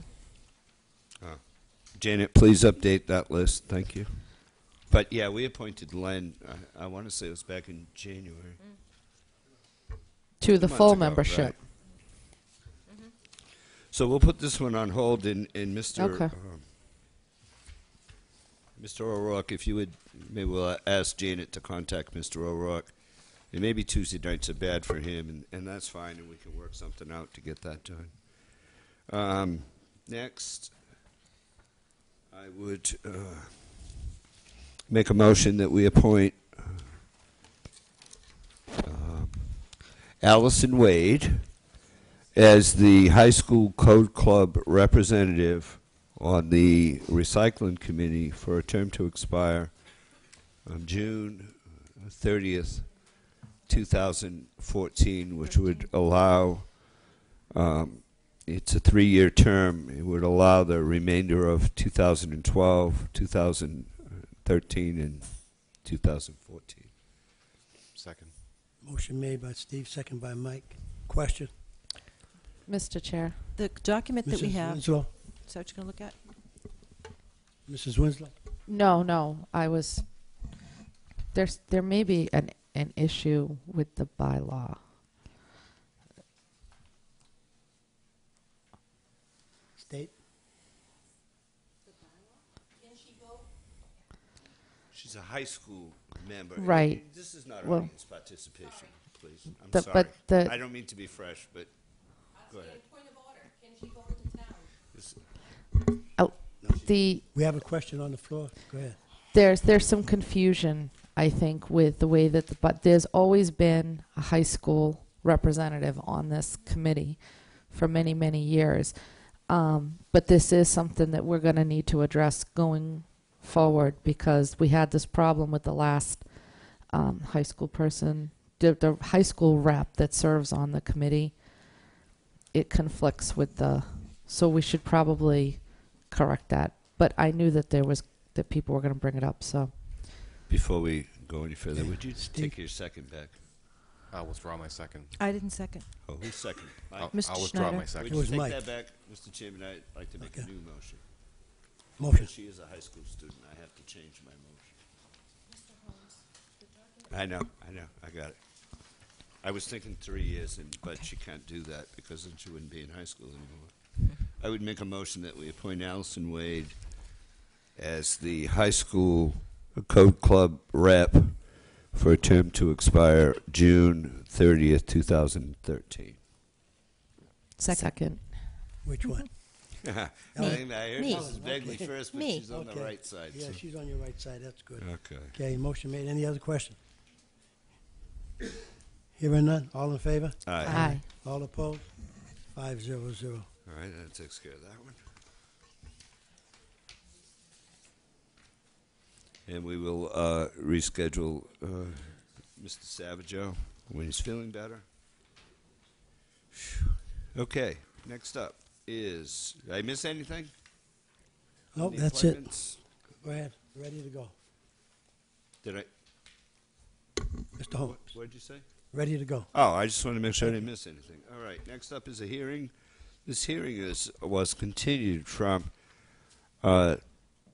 December 20th on the application for alteration of premises from Hadley McIntosh Enterprise to a bridge or Stonebridge, 5 East Boulevard, Onset, under the provisions of Chapter 138. If you want to come on up. And the only and I will just say for the record that I didn't move this because there was no time stated on this. Typically, for the audience, when we have a license or hearing, there's a 7:15 time on this, and I didn't see a time, so it is what it is. That's right? okay. If you would just identify yourself and state the purpose. I see some letters you've submitted to the board. Yep. My name is Justin Hadley, and I am the owner of the Stonebridge Bistro down at 5 East Boulevard in Onset Village. And today I'm presenting to you my application seeking for, we were originally seeking to expand the bar, but not expand our seating inside by taking away tables. So we're going to expand our bar and replace dining seats with bar seats. Add an additional bathroom that would have easier access for handicapped. And we were looking at that time seeking a porch, but it was the concern of the board and my never having gone through this before that it is a lengthy process in order to build on a waterfront. So that has been held up, and I am at this time just seeking the internal alterations on that original plan. And that's it for tonight. And I did download some pictures if you'd like to see them of the bar, of the new bar that we've been working on. If I may. Yes, you may. Sorry, Mr. Hadley.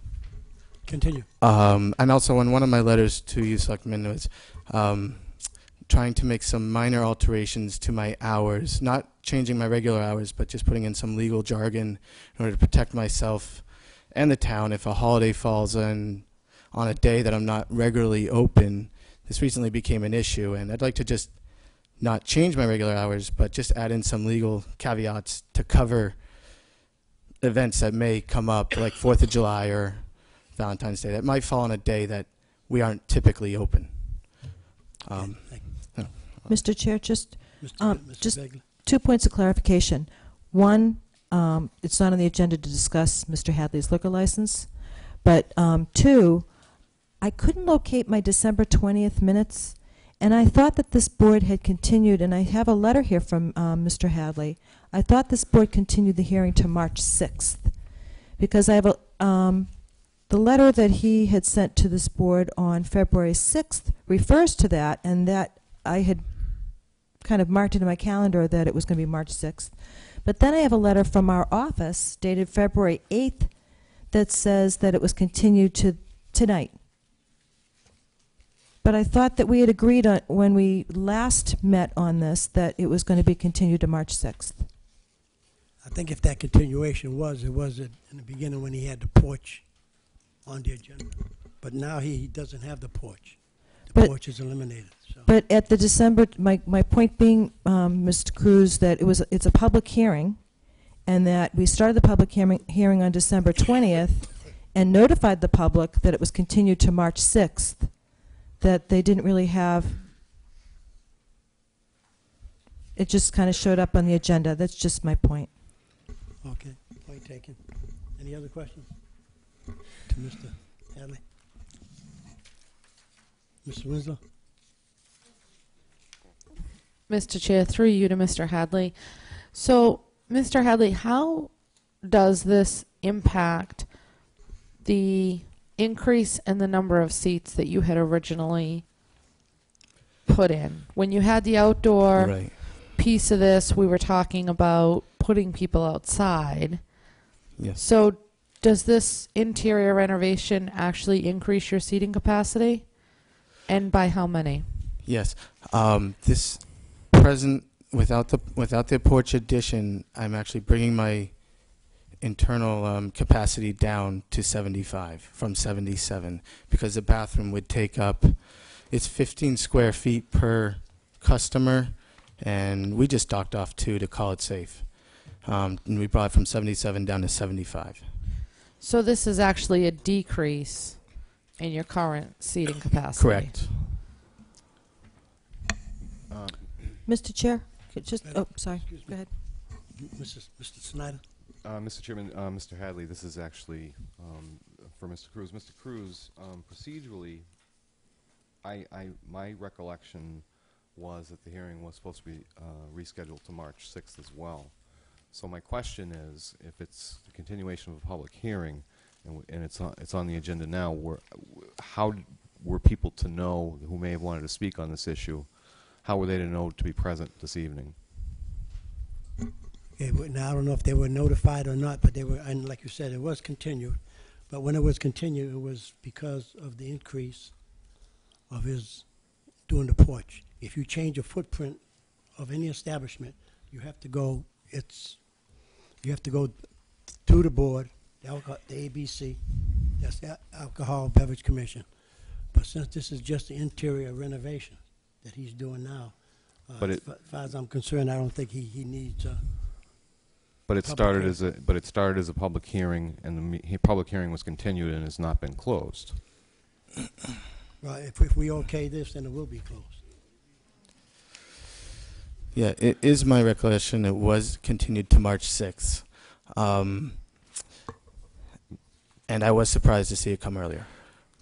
Mr. Hadley, I just want to make sure that we do things correctly so that you're protected and we're protected. Yeah. So it's not any reflection of... If I have to wait till March 6th, that's okay. Well, if we read the letter, it does say, and it's from the town of Wareham, that please be advised the application of Stonebridge for alteration of premises has been continued to Tuesday, February 21st, 2012. Mr. Chair? Yes. But the letter that I had referred to, which is February 6th, and do you understand where I'm coming from, Mr. Hadley? Exactly. I know exactly what you mean. So on December 20th, that was the original. Is that correct? Yeah, I notified my abutters. Right. So you did all that stuff, and then we met on December 20th, and this board agreed to continue to March 6th. Yeah. So that was on television. That's in our minutes. And then, and you sent a letter acknowledging that it was March 6th. The continuation was to March 6th. That was on February 6th. Okay. But then a letter came from our office on February 8th notifying you that it was sooner. Yes. So I understand, Chairman Cruz, where you're coming from, that because it's interior alterations, but if we notified the public in this public forum that the hearing was continued to March 6th, I'm not sure that we can just have a letter sent from our office on February 8th and bring it up to the 21st. I just want to do things all the right way so that to protect Mr. Hadley and the town. But that said, I just have a couple of questions if we're going to continue this public hearing. Mr. Chairman, I think Mrs. Begley is absolutely right on. There's a public hearing that was postponed till March the 6th. It appears to me that come March the 6th, nobody has to be here because the March 6th meeting was to discuss the porch and alterations to the building and alterations. What he's done doesn't require anything from this board. He has all the permits. He hasn't changed anything from the sounds of it. So if he's not going to put a porch on, he can send a letter and we can just open the meeting and cancel the meeting. But if he wants to alter that license with language, then you have to fill out the form to do that. Yeah, it seemed but this is not that public meeting was postponed till March 6th. Yeah, and it was only the porch that was a contentious issue, and that's why it was postponed. Since so that's maybe off the table, I would think that come March 6th, you could probably submit a letter to the office that says yeah, I'm not interested in continuing, and then at that point, we can vote to close that hearing. We can't do it today. I don't see anything in here that you need to be here for. Unless I'm missing something. Well, that's what I'm saying. If it's interior alterations and you're not changing the footprint, I think you're fine. If you change the footprint and you're no longer doing the porch, that's off the table. So I think, Correct. like you said earlier, the contention was with the porch and the added occupancy that you were going to have with it. Yeah. But now that's a moot point, so all you're doing is alterations. Yeah, at this time, I am only seeking these interior alterations.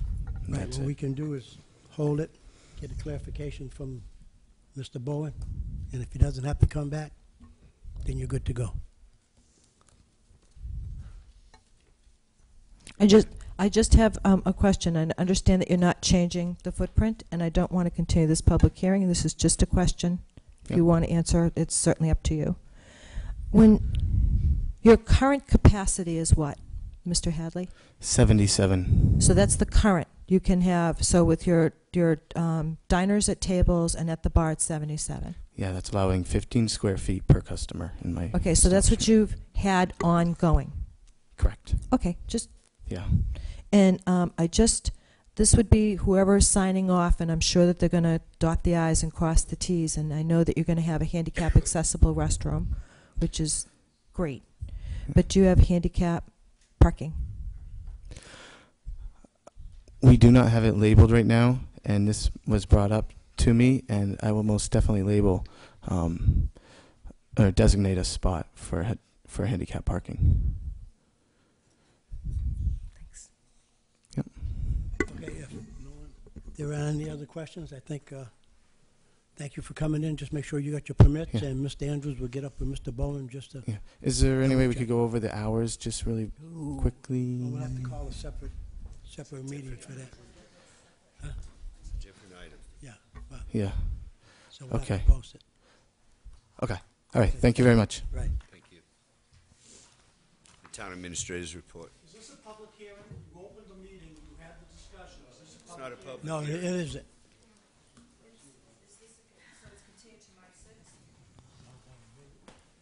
Well, we won't have to continue anything because right, it's not open, it's not a public meeting. And since, well, we never opened it, right. So if it was about the porch, we just canceled. Mr. Andrews? Mr. Chairman, thank you, and through the board to the listening audience and the audience in the boardroom. Mr. Cole, may I ask you? And Mr. Sullivan. I'm sorry. Come on up. This evening, Mr. Chairman, I wanted to introduce, not only per the request of the board, but also to bring item 6 up, if we could. Maybe Justin, you can give us Justin Cole, as you all know, is the town accountant working with the financial and fiscal offices of the town.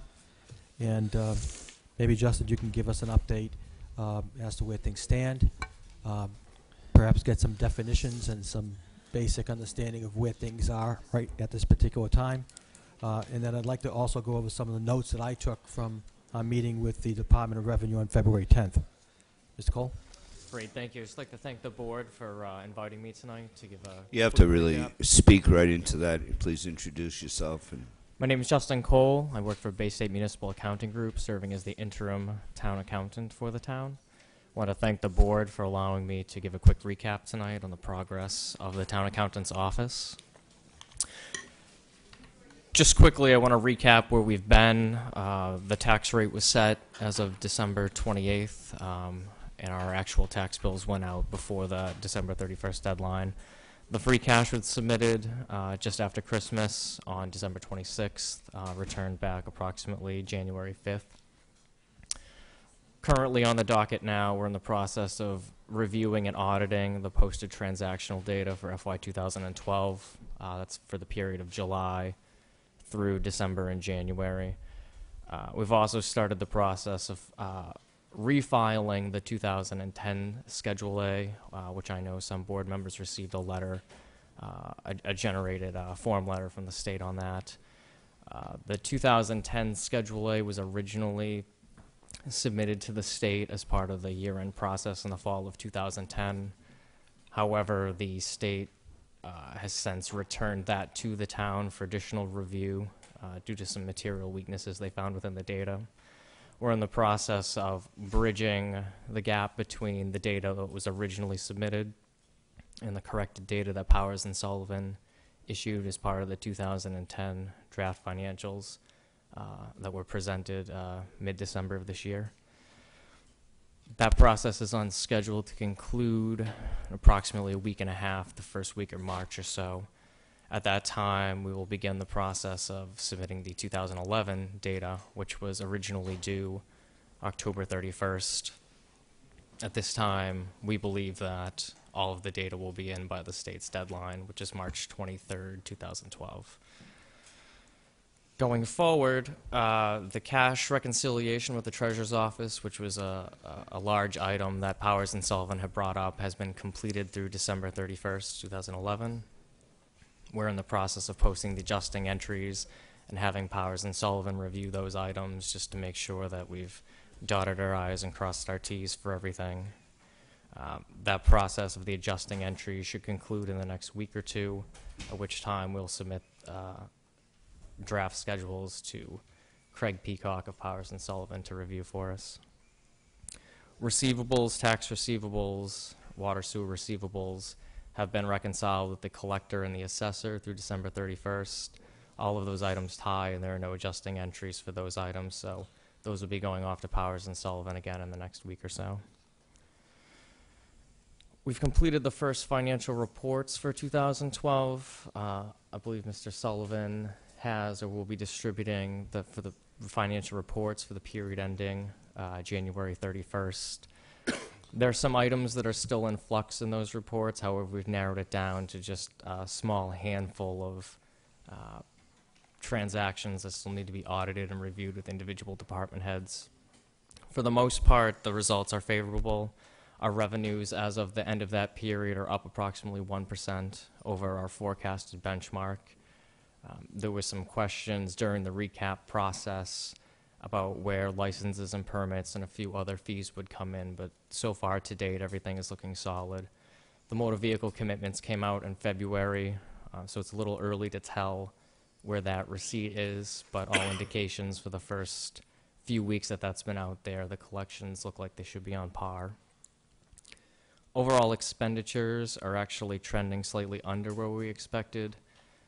Generally, at the end of that period, we expect expenditures to be somewhere in the area of 58 to 65% of budget. We're trending approximately 55% now, and that is adjusted for a few timing items such as debt payments and things like that. We're going to try to recommend and work with department heads to keep that trend on the lower side, just to be on the safe side going through the rest of the year. As long as the revenues continue to trend upwards and we hold back expenditures 1 or 2%, our feeling is that we should be safe going into the 2012 year end, and it should make it a much smoother process. That combined with the lower snow and ice expenditures for this year, which hopefully hold out for the balance of the winter and spring months, should put us in a favorable position to close the year end rather quickly this year. Overall, we've started the process of reviewing the internal workflows of the office per Powers and Sullivan's recommendations.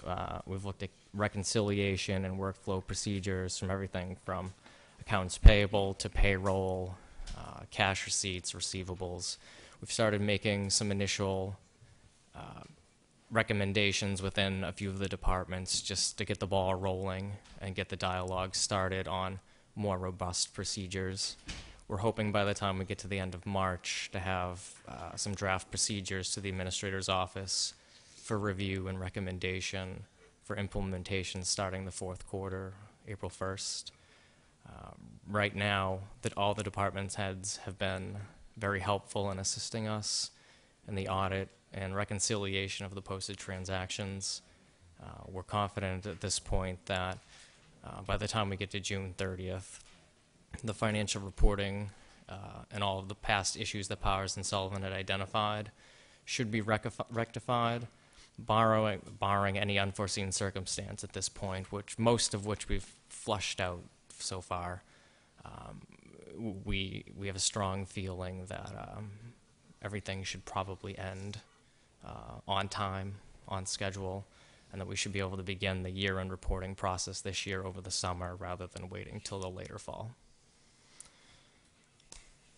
Does anybody have any questions related to any of the financial matters that Powers and Sullivan have previously brought up? Or Any questions? We'll start on the left this time. Mrs. Winslow. Oh, no, start on the right. Mr. Snyder. Mr. Chairman, through you, what are the items that you were talking about, Mr. Cole, that were in flux? Is that procedural, or is that just? Currently, some of the transactional items that we're working with, expenditures related to the damage cleanup from Hurricane Irene for municipal maintenance, is probably at the top of the list. We're going through the process of tracking down the documentation for state and federal funding that will cover the town's portion of those expenditures. That's really the largest item right now. It's approximately $140,000. That skews the report slightly, obviously, because it's $140,000. That is not a regular operating expense. That is pushing, well, if included, pushes the average higher, artificially higher than it should be. And what are the areas that those reimbursements would hit? Are they? Do you know off the top of your head, like what departments? Currently, it's for the most part, it's just municipal maintenance. Just municipal maintenance. They were diligent in segregating the expenses related to those cleanup items, so they're booked to a specific account within municipal maintenance for the purposes of applying for the reimbursement. Okay. Mr. Holmes. Thank you, Mr. Chairman. You mentioned, Mr. Cole, that reconciliation had occurred through December 2011. Yes. And that's where we're at now.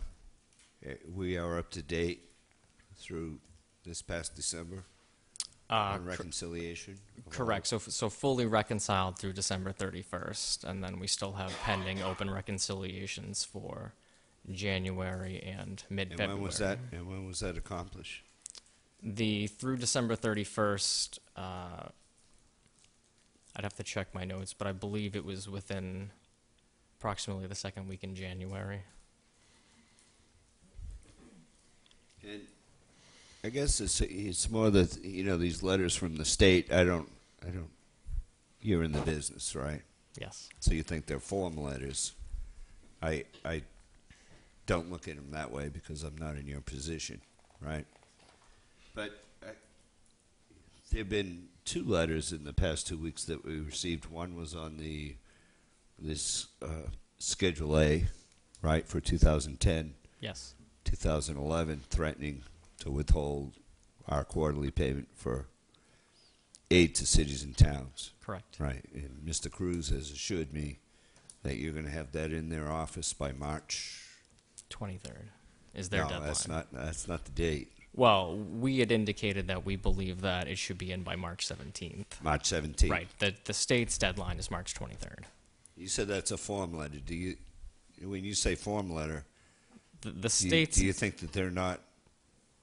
The state's databank system, their computer program that tracks their statistical data, automatically generates letters to municipal members at various points and deadlines. We know that one of the letters that we received, there were 2 letters that arrived relatively close to each other. One of them was a letter specifically drafted for the town of Wareham. The second letter that went out perhaps on Friday was the system's automatically generated letter. Is that why we each got them separate? Correct. It goes to everybody. Generated? Yes, it goes to everyone who's listed in the DLS databank. To the first letter, There are concerns over this health trust fund. Have you had an opportunity, when you've been here December, January, February, I know you haven't, had a lot of days off, but have you had an opportunity to look at where we're at on that? In terms of taking this holiday? We have not completed the calculations for the holiday. As of the June 30th, 2011, the trust fund was in a healthy position. It had reserved earnings of $2.5 million with an additional retained earnings of $400,000 plus. We have worked with Powers and Sullivan through the fall to look through basically October, November at that, where it stood as of the end of October. It was looking healthy. We have additional audit and transactional data to look at for November, December, January, and until we complete that and touch base with Powers and Sullivan on the results of that, we're uncomfortable really commenting on the exact position of it. As part of the review that the Administrator's Office talked about with Powers and Sullivan in terms of the first half of the year, that's item number one that we want to really work with them on to make sure that we've done our due diligence and we've found everything, and then we've had a second set of eyes look at that, prior to making a commitment to that. Good, very good, thank you. Mr. Begley? Hi, Mr. Cole. Thank you for staying so late after, I'm sure, a long day. You briefly mentioned the material weaknesses that were identified by Powers and Sullivan. And I know that you've been busy kind of going back and doing, reconciling what needed to be reconciled. Going forward, because I believe you're contracted through June? Correct. Do you have, and I know you've probably got a list as long as my arm, but I'm sure that on that list is policies and procedures. Yes. For not only within your own office, but within departments, so that we can kind of prevent anybody from taking a shortcut or kind of doing their own thing with the VADAR system. Right, correct. So has that been what some of the issues were, was that people were either not educated on the VADAR system, or, I mean, you can only speculate, I understand that, but there didn't seem to be a consistency between departments with that use, with the VADAR. Correct. What we've noted so far is it seems to be a combination of a training issue. VADAR is one of the smaller applications out there, so depending on different municipal experience that some people have had, you either worked with it or you haven't. Mm-hmm. There are a lot of nuances in there that aren't necessarily intuitive. What we find here and in other towns that we work in is that there's a bit of a training issue between departments. The assessors know how to use the assessor's part. The treasurer and collector know how to use their part. Without a wider understanding of the cause and effect of what someone does in one area, how it affects accounting or collector. With that said, I think to the greater degree, as you mentioned, it's more about the procedures of how you use the system within the department, segregating functions within the department to specific staff members rather than letting any staff member do some of these items. What we've started to do internally is narrow down specifically what items particular staff members work on, and thereby adjusting their security levels up or down to accommodate that, so that a transaction cannot be posted in error or is not posted by an employee that shouldn't be handling a transaction of that nature. I believe that's going to go a long way in some of the higher level errors that happened in terms of not knowing how to post a particular transaction. One of the things that Powers and Sullivan noted to us was the inconsistent use of journal entries, for example. There are 3 different journal entry types that you can use, and they're all reflected very differently in the system. So unless you have extensive knowledge of how to set up each type and when to use it, it can have the devastating effects that we've seen in some of the the prior financial history. By reducing the system security access to individual employees, you set up a system where those transactions need to either be approved by a higher level employee, or those types of transactions can only be conducted and initiated by a higher level employee. We've to date shut off most of the access to those system features until we've had an opportunity to sit with staff and evaluate their level of knowledge, and do a little testing with them to make sure that those are transactional types that they should be appropriate for them to handle.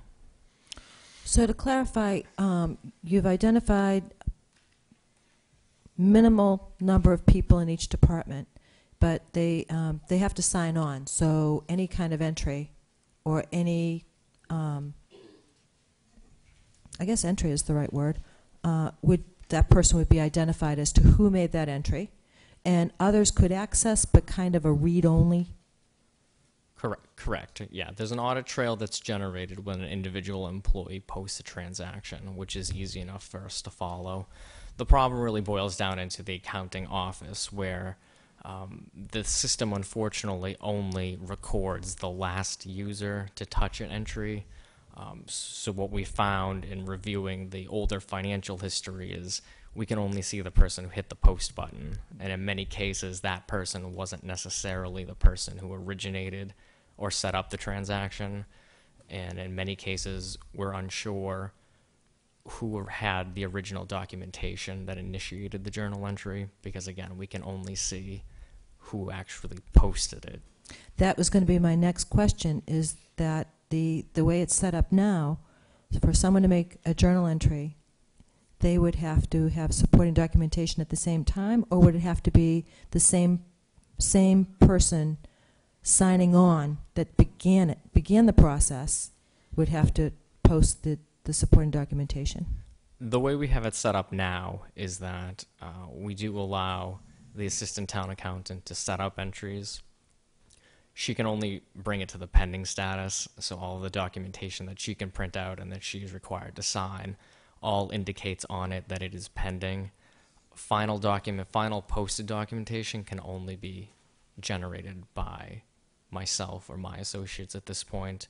And again, anything that we post is recorded in a transactional log, as well as printed and signed by the individual employee who finalized the transaction.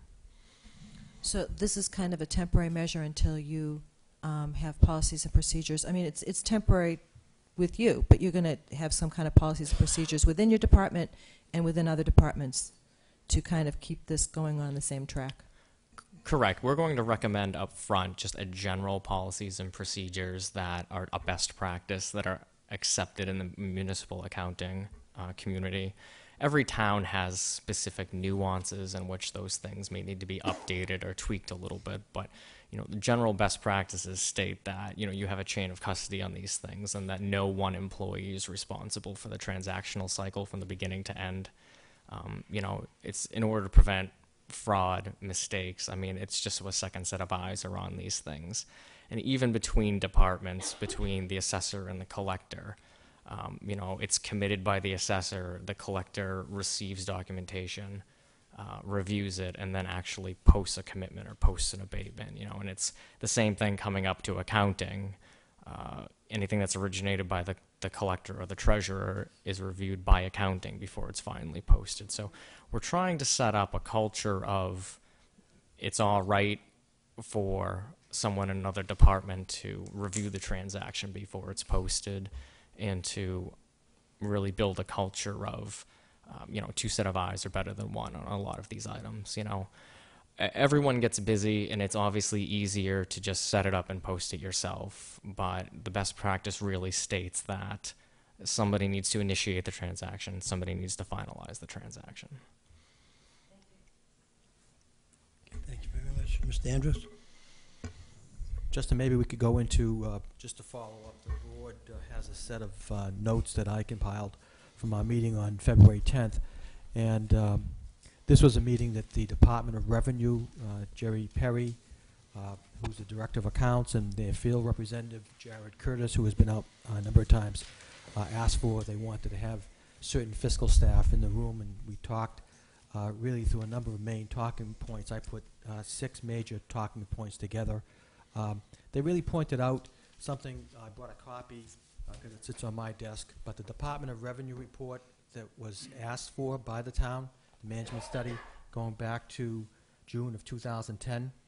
And if you go back a decade, you could probably dust it off and find the same report with maybe a couple of changes here or there.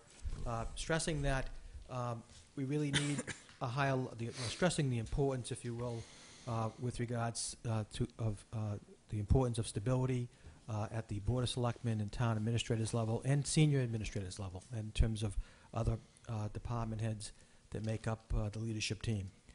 They also recommended, and on page 2, we have put out a reposting for a town accountant at a higher rate of pay. At any given moment, you can go into the Mass Municipal Association or other types of publications, GFOA, and find that we're all competing for a limited resource that's out there. We want to take another run at this, and the board asked me to do this, and we have put it out there, hopefully to attract talent as we go through this process. And they also indicated that they commended the hiring of Bay State Municipal Accounting in their letter dated, I believe it was on last Thursday, the 13th, excuse me, Monday, the 13th, that with regards to the interim town accountant status that we have with Justin. And they also recommended a bridge process by which the interim would work with if we are successful, which I hope we are, at finding a town accountant that will provide a smooth transition and bridge period going into the next fiscal year. They also sent a follow-up letter, which we got last year, outlining the components of the fiscal 2013 on basically how to set the tax rate, which includes we'll have to have a management letter, we'll have to have the federal A-133 review, we'll have to have a balance sheet for fiscal 2012, and we'll have to have these submissions to the Department of Revenue no later than November 1st, 2012. And I think one of the things that I'm very concerned with and have spent a lot of time looking at is getting back on cycle, where we actually have an audit report completed through the accounts payable period. Justin, correct me if I'm wrong, it's through July 15th in terms of processing AP documents? Correct, yeah, the receiver period is July 15th. So, take that out another 6 or 7 weeks, and we should have a field team in and completing their process sometime, on right after Labor Day. We should have a process that's taking some shape in terms of an audit, which we will get to hopefully back on that cycle. And the Department of Revenue has set March 23rd, as a deadline for these Schedule A's. And can you just spend a minute just so that people understand that there's a couple gears that are turning at the same time in terms of setting the tax rate and what the Schedule A means to the state and to us? Right, so the process in a normal year is you get to the end of the summer, your accrual period ends August 31st. You start free cash. Generally, free cash is done by September 30th. Schedule A is done October 31st, and your recap is done within 30 days of your fall town meeting-ish. Generally speaking, the Schedule A is a statistical tool that the DOR uses just as a summary of your revenues and expenditures by function. It's the same information that's reported on free cash. It's the same information that's reported on the tax rate. In terms of the priority or the order of operations, in a normal year, Schedule A and the tax rate are interchangeable depending on the timing or your town or when the fall town meeting is. In terms of priority, however, free cash is first, the tax rate is second, and then Schedule A generally comes in third in terms of what it means to the town. As I stated, because the Schedule A is a statistical summary of data, it's used by the state to make comparisons between towns in terms of revenues and collections and expenditures by function. they unofficially allow a little flexibility in when you submit it. Their understanding of they have an October 31st deadline. However, if your fall town meeting or your recap process is delayed, they'll allow you to prioritize your tax rate process prior to the submission. The penalty for not submitting your Schedule A is withholding of third quarter aid. Generally speaking, if you've missed the October 31st deadline, they'll send you a reminder in January indicating again that you've missed the deadline and that your aid will be withheld. Those notifications ramp up, obviously, the later you go on that. The DOR databank requires the information by the end of the third quarter, because that's when they start the process of doing the comparisons between similar communities for the prior year. So it's important to the databank to get that information by, the March 23rd that they've outlined. And it's important for the town to make sure that we get that information in, obviously to get our aid, but also so that we're not delaying the statistical process that the state is trying to undertake as well. Thank you, Justin. And also, we intend to do this, once again, just for the record, by the 17th or so, sometime in that timeline, to have it in. At least that's what we discussed at the meeting. Correct. Because we have to refile the 2010, it's not just submitting the 2011 Schedule A, because we have to refile the 2010. We're estimating that should take place in the first week of March. The Department of Revenue Databank then needs to take that, and they have to overwrite the previous submission. They've indicated to us that should take approximately 2 to 3 days, but depending on their own internal resources, it may take longer. We've buffered 3 days into our timeline at this point to get to the March 17th deadline. I don't believe it will actually take us until the 17th. However, if it takes 4 or 5 or 6 business days for the data bank to do the resubmission of the 2010 report, that allows us a little bit of a cushion to still make our March 17 deadline for the 2011 submission. Great. And just the last point that was made at the meeting, obviously the DOR reps stressed this not only for Wareham but for a number of communities, that we need to work on fiscal recovery. We have to be very conservative with regards to our projection of revenues and expenses as we move through the fiscal year, and that they were asking us to be very conservative with regards to the fiscal 2013 budget process, as well as the use of the options that we have with regards to the healthcare trust fund. And they made it abundantly clear to us that they're going to be working closely with us, this board, our independent auditors, to be able to make sure that we're all on the same page and looking at the same documents. And I want to thank you for your fine work, not only in bringing us to this point. The last point I'd like to make, which is not on this sheet, is that I have spoken with Jim Powers, per my recommendation, on December 14th last year, and they are setting up a field team to come in as soon as we can get them scheduled. Just an estimate in terms of... I've talked to Powers and Sullivan as recently as last week, and we've tentatively scheduled a date of the 5th to have a meeting to schedule the field work. They've sent a preliminary list of items that they would like to look at. At that time, we're to give them a status on each individual item, and then based on the timelines we have for the completion of the preliminary worksheet that they sent across, to then go ahead and schedule a review for the first and second quarter. Thank you, Mr. Chairman. Mr. Chair? Yes. Mr. Rizzo? May I ask a question through you to the town administrator? Well, I certainly appreciate getting the town accountant position posted. I am concerned because there has not been a personnel plan since brought to town meeting in many years. And a couple years ago, we actually disbanded the personnel board. And the last personnel plan that was approved at town meeting would have been quite some time ago. And it did not authorize the salary range.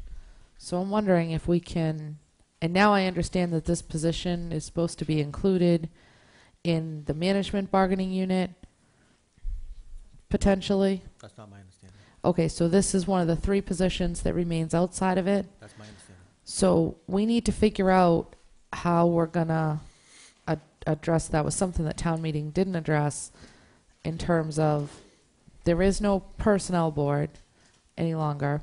We don't bring the personnel plan to town meeting. It's getting late, so don't quote me, but I don't think we budgeted this kind of money for this position in this line item.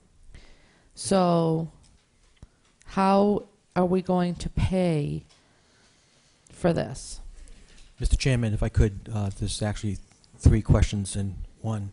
The first is, my understanding is that with the elimination of the personnel plan, that those duties and responsibilities fall on the top and on the shoulders of the town administrator. That's my understanding. I've asked Attorney Bowen to take a look at how would we best fit this in if we needed to fit it in. And that's number 2. Number 3, this is projected out because Mr. Cole's contract runs us through June 30th. So this is for fiscal 2013. If we are successful in finding a town accountant, which seems to be like hen's teeth around not only the Commonwealth but throughout the region, that we will be in a position and have put in the budget for fiscal 2013 the $95,000 amount for this slot in the budget. And was there any comparison to similar communities done before this salary range was come up with? This seems like a... Mr. Chairman, help me, because we talked about this from the get-go, and this is the recommendation of the Department of Revenue.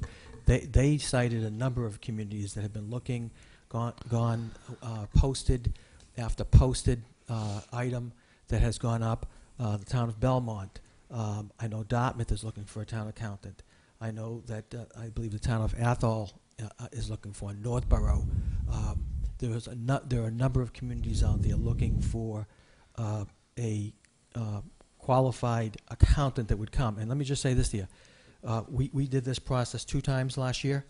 My goal is to get it finally completed so that we can have a person in the office, and by the way, that has the credentials that we're looking for, and be of the type of, once again, caliber of town accountant that we can all be proud of.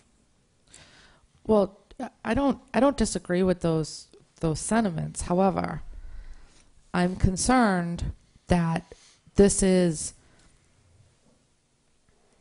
we have not looked at, while I understand the importance of getting a qualified accountant and that other people might be looking for accountants, this salary range is close to $30,000 more than we paid the last accountant, and $10,000, $15,000 more than what we advertised the last go-round.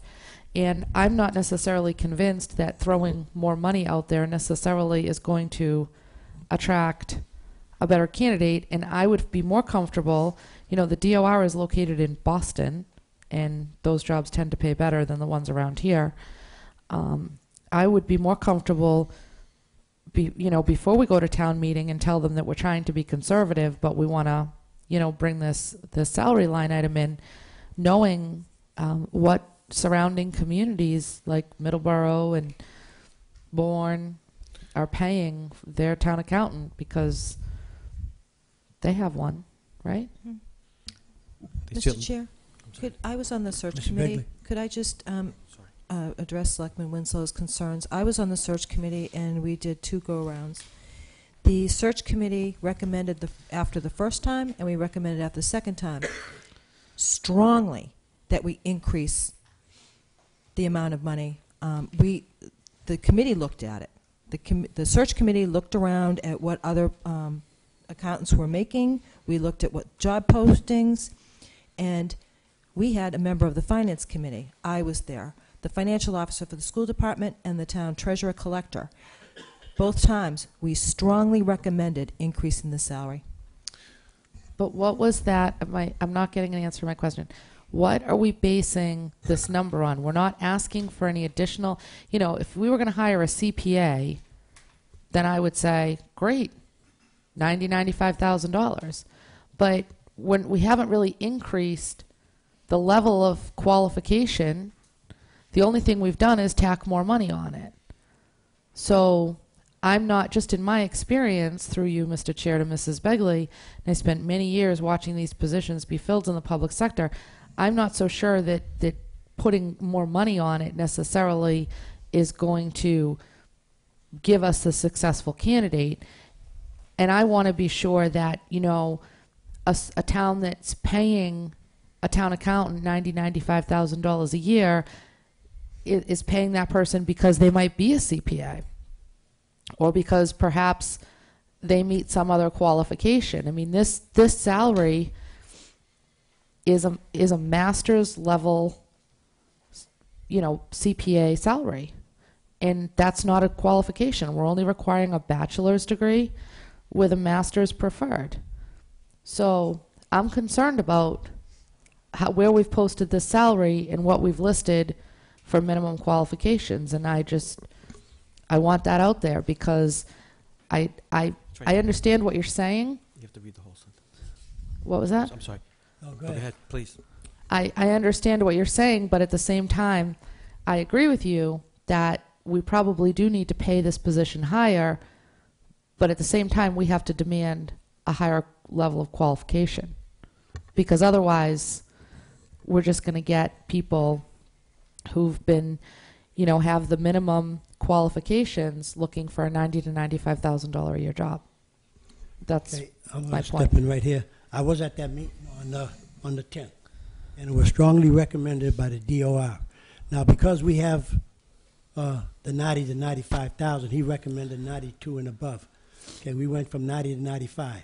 Now, you're absolutely correct. With that salary, you're going to get more people applying. But that's where our job comes in, and Mr. Andrews come in to weed out, to make sure, and Justin Cole's going to work with us to make sure we weed out and get the best bang for our bucks. Just because we put 90 down doesn't mean we're going to get someone that's making 50,000 to come and step in. We're going to look at it, analyze it with the search committees that we have, or however Mr. Andrews sets it up, and make sure that we get whoever's qualified enough to do the job. We've already been to a couple of accountants. We had problems. Now, are we going to pay $80,000 or $70,000 and come into the same situation again and have to have Mr. Cole come back in? No, we're going to try to do this right the first time, and I hope that we do, because we need to have it done. That's the basic of everything. This is the accountant, and we need to have the proper people in the proper spots. Thank you. Mr. Chair, I understand that. Wait up. Everybody else on the board? Because you've already had a... Go ahead. Mr. Chairman, if I could just add to your comments. I think that from my standpoint, and certainly, Mr. Chairman, I don't want to speak for the Finance Committee, but this has been discussed as well during the Finance Committee meetings, and the need to increase the salary and the experience level and the talent. So this isn't really anything new, and I think the last posting that went out, correct me if I'm wrong, was around $82,000 to $84,000. So we're talking really about an increment of $10,000 or so. And we are asking, I mean, the posting does say that we're looking for a special criteria, qualified CPA with full knowledge of the VADAR accounting system. And I assume that the Director of Accounts also has for the Department of Revenue, also has a good idea of what the salary range should be, because they're dealing with town accountants on a regular basis. Correct. So, you know, from my standpoint, I'm pretty comfortable, and I'm pretty comfortable that this issue has been vetted through the Finance Committee as well. And I think it's an absolute need, and I do understand what your point is. But I think it does say, you know, within the job description, a qualified CPA. Mr. Chair, in order to be a qualified CPA, unless you fell under the old sets of rules, you have to have a master's. The minimum qualification for this job is a bachelor's. And that's what my concern is. This is a master's level paycheck with a minimum qualification of a bachelor's degree. Thank you very much. You want to move on, Mr.? Yes, Mr. Chairman, thank you. Do I get 30 I'm seconds? sorry. Mr. Cruz, really, just 2 quick points. One, if we're following our own recommendations, the statement that the salary isn't in effect until 2013 would be incorrect, because we posted in the job now, we are recommending a bridge, whether that's 60 or 90 days, so 1/3 of that would come out of this year's budget for that bridge work, because that would be before July 1st or June 30th, right? And I know that we had some issues when we signed this particular contract. We had to go to finance, so we may have to go back again to pay for that portion. Let's say the person worked 2 months. You have to take 2 months, 2/12ths, right, out of that to pay for his salary or her salary till the end of the fiscal year, unless you have that money somewhere.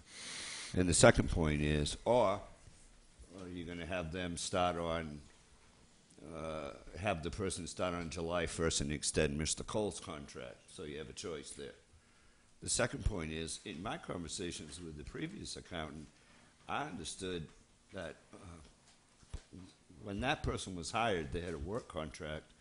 When that contract was to be renewed, they were going to be a member of the Steel Workers Management Union, not some independent employee in the town.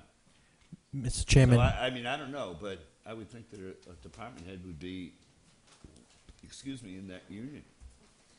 Mr. Chairman, there are lists, and I'll double check it. I'll start with the second question, if I might.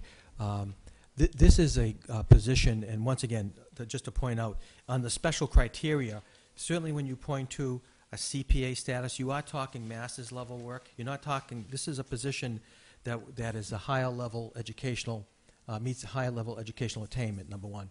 Number two, we do have a personnel line for the former town accountant that for, I'd call it a subsidiary account detail issue. Would you say that's a fair statement with regards to how we pay you and how we would pay a person? Correct. The way after the proposed town meeting article that your office is working on, there will actually still be funds in there related to the original salary line.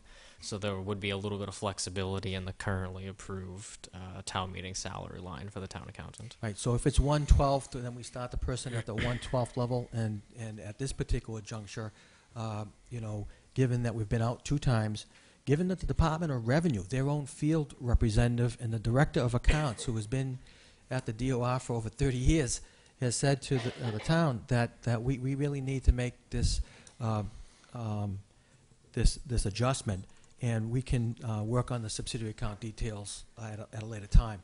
But the idea here is that in the line right now, we have monies for a town accountant that would be able to be hired by the end of the fiscal year, but we are building into the 2013 budget sufficient resources to pay an individual like this. And let me just make one last point. If we don't come up with the proper, if we don't see the resume tag that gives us the full faith and understanding that we're getting what we pay for, guess what? My recommendation would be to stay with Municipal Accounting Group until we do find somebody, because we need that qualification, that level of qualification in that position. And as Chairman Cruz has said, it's gone a couple accountants through the process, and now we're back on track with the fiscal recovery plan. Thank you, Mr. Chairman. Do you want to proceed? Okay, I'm sorry. Gentlemen, thank you very much. Thank you. Appreciate it. So, Mr. Chairman, that takes care of items A and G. If I could go into, we have begun the planning phase for what I would call the third annual Wareham Works 2012, which we're going to try a little different venue here, which is to be held on March 30th, 2012, from 3 to 7 p.m. We're trying to keep the same motif as we had last year. We're also looking to use the central theme of education. Education is the key to success. And we have invited, and he has accepted, Congressman Bill Keating will be here as our keynote speaker. We also will have Admiral Richard Guerin president of Mass Maritime. We have a representative or the president of Bridgewater State University, Dana Molifaria, or his vice president, one of his vice presidents will be here. President Kathleen Schatzberg from the Cape Cod Community College will be with us. We're waiting on some of the other college presidents to alert us to their schedule. I spoke with Kevin Farr, superintendent of the Upper Cape Regional Tech School, and they'll be here with us. So we're planning that for, please hold a date, March 30th to Friday. We're trying something a little bit different of a venue, and I'll keep the board posted. The second item I wanted to say that I was proud to attend the Onset Bay Association's annual meeting held on Thursday, February 2nd at Salerno's Restaurant and Function Hall, and I was very impressed, particularly with the highlighted Junior Onset Bay Association, the fine work that they had done, and also with the presentation by Jay Hurd of WCTV. On Saturday, February 4th, I participated in I Love My Library Rally. I have a button that's up on the wall in my office. Great family event focusing on children and the tremendous resources at the library. I was joined by Representative Susan Williams-Gifford, Dave Evans, and Bob White for this event. And this might sound like a small item, but I know how important we all feel some of our dogs are. We have met and received a grant for $4,148 for Massachusetts Vest a Dog program. It's a real program, and the canine approval has been included. We're going to receive 2 Hut and Pop units, which will be installed, and 1 Ray Allen kimono for the dogs. And once again, very creative program that the chief went after with his team at the police station. I urge you all to attend and participate in. The Mass Municipal Association is having their annual spring local government legislative breakfast meetings. One has gone by us, February 17th, but one is coming up on Friday, the 24th, and also on Friday, March 2nd. This involves communities in discussing issues from local aid to local grant programs in the upcoming budget participation at the House and Senate levels of their budget work. And on status report, we are still working closely with regards to Article 48, with regards to our legislative delegation, working together as one unit with the school district. And I'll have to get an update on town hall virtualization, as most of the day was spent getting the email server back up and running. And I don't have a written report from Matt, but I'll get that to you. And in your packet, you have you should have the color-copied version of the Financial Management Action Plan from our last meeting. I'll make necessary changes with the town accountant and get you an updated grid for the next meeting. And that covers my town administrator's report, Mr. Chairman. Any questions from the board? Mr. Winslow? Mr. Snyder?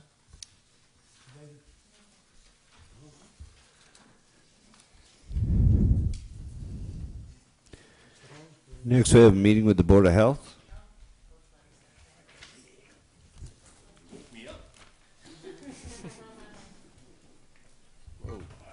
Would you introduce Hi, my name is yourself? Glenn Montero, member of the Wareham Board of Health for about 4 or 5 months now, and I'm not sure why I'm here, so it's up to you to hit me with a question. I'm not sure either, Mr. You know, the other members weren't notified, so I wasn't sure if there's any questions. We have your liaison there at our meetings every week. When we meet, we have recorded messages, and we also have minutes, so. This was just for an update, if I may, Mr. Cruz. I think that a letter went out with from Shirley from the office, and it's just to not a whole lot of people, unfortunately, attend all these committee meetings, Mr. Montero. And although some of yours have been televised recently, which is great, but just for let people know what's going on. I know you've had an ongoing workshop with the nitrogen regulations and having conversations. So if you could just elaborate on that a little bit. Well, we have the workshop. We'll continue having a workshop because now we have a new member. Next meeting, we're going to have to vote for a chairman and continue with these workshops because a lot of people still don't know what's going on, and we don't either, to the point. Otherwise, the Board of Health has a normal meeting, conduct normal business, and as soon as the nitrogen system issue is over, then it will be a regular board meeting like you people. Mm-hmm. And I hope we continue, like I say, I hope we continue, the board itself continue as a long period of time, because every time you get to know someone, they leave, just like your board. So that's all I have to say right now. Are there any issues? No. No.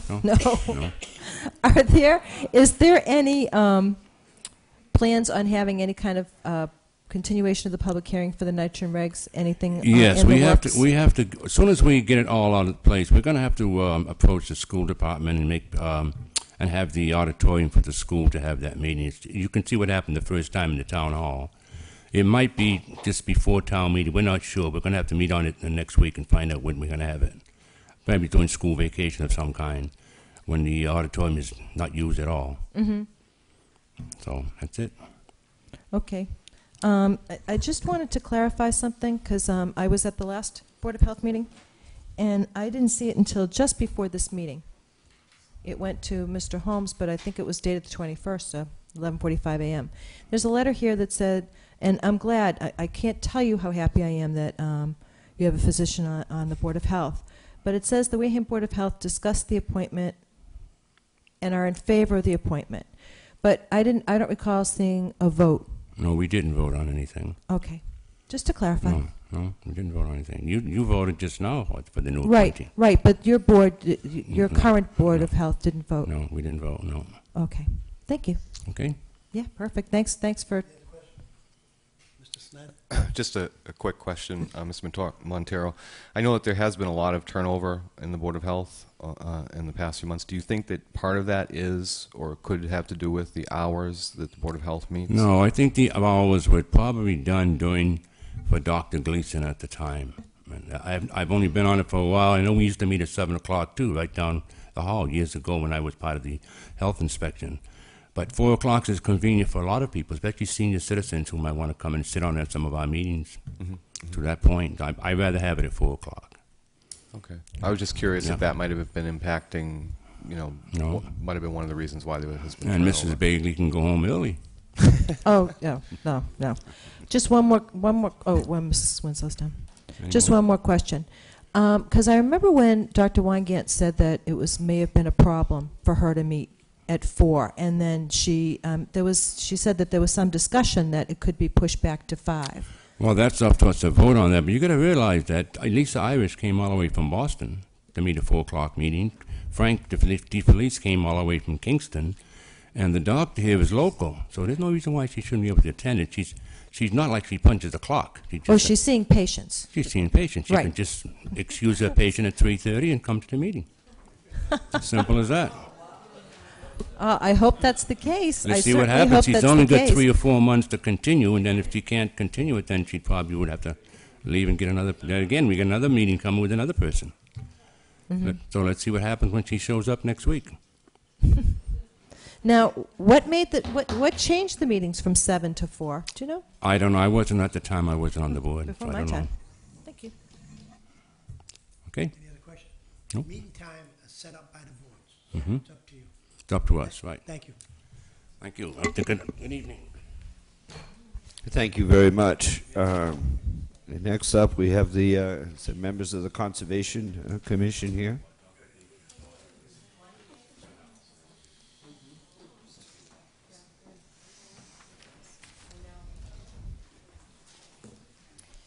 Good evening. Good evening, Sandy Would you Slavin. tell us who you are? Sandy Slavin. I'm Vice Chair of the Conservation Commission.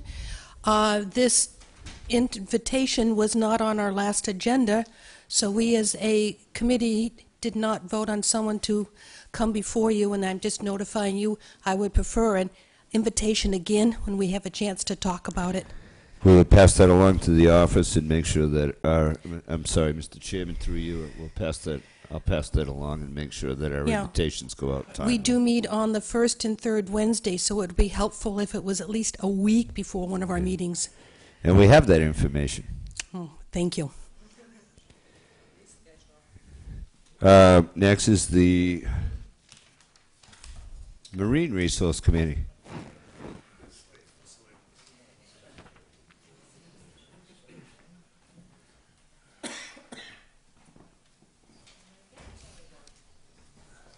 You're all by yourself. Actually, the chairman could not make it. Basically, I believe they got an invitation around Thursday of this past week. We, of course, meet the second Wednesday of the month. But he sent me a note asking me to represent him here.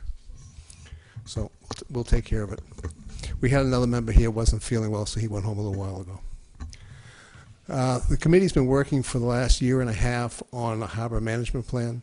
As everybody should know, Wareham was the first town to have a harbor management plan back in 1995. We've been working pretty diligently with the harbor master to upgrade the plan. The basic plan is put together. We're just going through and editing, having a draft, and that draft should come before probably, I'd say, fall town meeting, most likely at this point. Included in that plan, which wasn't done way back in '95, was a Harbor Management Council. At that time, there was concern whether or not the Board of Selectmen would or would not accept it, and for some reason they just pulled it rather than bring it forth and let someone make a decision. That particular piece is being worked on. Our concern right now is with the current status of our economic situation in the town, with our budgets and everything else. A Harbor Management Council would have its own enterprise fund, which means it would be taking some income that comes into the town, and it would go into this particular council. At this particular time, that may not be feasible. So we're going to be meeting in the next 2 meetings or so to discuss that particular point. So this may or may not come forward at this particular time again.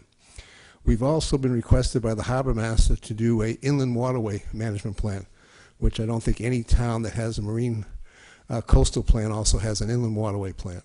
This will probably start, I would say, in the next 2 to 3 months. We'll start working on that. It will take us probably, I would say, somewhere between 6 and 9 months to put that together. We have another piece that we're working on. One of our associate members, which is Richard Wheeler, is very much focused on global warming.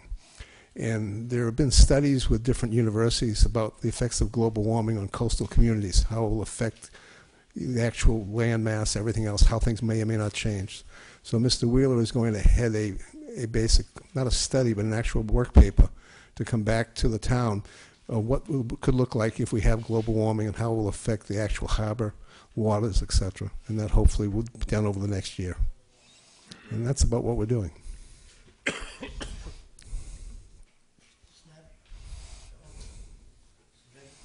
I have some questions. So, Alan, it wasn't earlier than '95 for the No, harbor the management actual plan? plan was filed in 1995. So, but it was an ongoing draft then. Well, in 95 was filed, so obviously it probably started as early as 93. The town also provided, I believe, if you go back in the records, the town either came up with a grant or was appropriated $50,000. There was a firm that actually did most of the work. This time around, we're doing it all ourselves. So the original one did have a harbor council or authority? It had a Harbor Management Council in the original document, which was pulled. That piece was pulled out before it came before town. So the plan that was approved in 1995 did not have that language. It was pulled.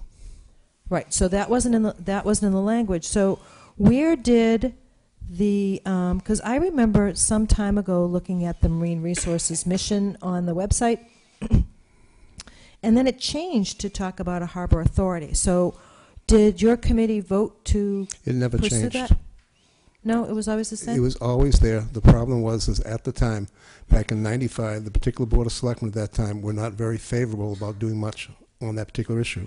So the committee that was in place back then, which is way before my time, made a unilateral decision not to bring that forward. It was never changed. It's always been there. It just never came through. The work was done. It was just put to the side. No, I guess I'm not understanding. So the harbor management plan that was approved, it was approved by the state. It was approved by the state. So the state approved a harbor management council. No, the state approved a harbor management plan. The Harbor Management Council, which is part of the whole project, a piece was pulled out, which was the council. Right. That would have been approved by the town, not by the state. Right. So that was never voted on by the town? No. So how did it get back in? It was sitting there all this time. When they came back to redo it again, they just brought it back up again to see if they wanted to move forward with it. Okay. It already pre-existed. It had already been done. But it hadn't been approved by anyone, by the state or by town meeting? It doesn't get approved by the state. It gets approved by the The town. town meeting. So the 1995, just to clarify, because I guess I don't want to be talking in circles. In 1995, we have an approved plan, whoever approved it, that does not contain Harbor Management Authority or Council. Correct. Is that correct? So now the Marine Resources is looking at. No. No. It had already done it back, and it had it all done in 95. They decided not to go forward with that portion, which would have come before town meeting. That they would have had to submit it to the Board of Selectmen. The Board of Selectmen at that time were not really favorable on it. It didn't get brought forward. It got basically put on hold. And it got put on hold for 15 years. Okay. So whether it was brought forward or not, wasn't contained, didn't exist. You got, okay, it existed over here, but here's the harbor management plan that was approved, but you brought this back over here. I don't understand what you're trying to do. I don't understand what you're asking for. I'm just asking if You the know, approved management plan, I thought that at one point, and maybe I misunderstood, I thought that what you said was the current harbor management plan, I understand what you're saying, does not contain that language. You believe... Does not contain that section. That does section not was contain pulled that out. section. Correct. But you're bringing that section back. We're taking the section that's been sitting dormant for 15 years and bringing it back and looking at it, and if it does come back, it comes back to the Board of Selectmen for their approval before it would go to town meeting. Okay. It's already been in existence. We're not making something new. We're taking exactly what existed 15 years ago. I understand that, but it wasn't approved. It was never submitted, so it couldn't be approved. We're talking in circles. Why don't we just wait until the commission does, and then we'll... Thank you. And you have your meeting on what day, if someone wants to attend again? We have our meetings on the second Wednesday of every month. It's at 7:30 in the Multi-Service Center. Any other questions, Mr. Holmes? Any openings on that group? Right now, we have 2 associates. I think we have someone that's applied for one of the associates who might have an associate. I'm not positive. I think we got one. I think that Well, we missed him twice, right? that particular person cannot get here on Tuesdays. His That's work, what I was asking. his work schedule doesn't. We've asked him. His work schedule is a problem for that. He can make our Wednesday meeting, but he can't make the Tuesday. That's why he hasn't been here. That's why I asked Janet to follow up. Yeah, we did speak to him, and we didn't vote per se, but we had no problem as a group. All right. We'll follow up. We'll follow up on that. Thank you. Thank Thank you. you very much. You're welcome. More questions? Thank you. Next up, we have a discussion with the Friends of the Wareham Free Library Ari Spinney Memorial.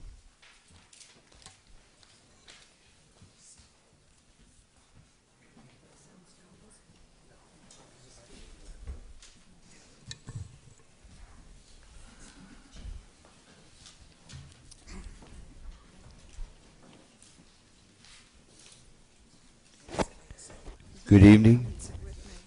Remember that you have to get right on top of that thing Yes, if you would okay.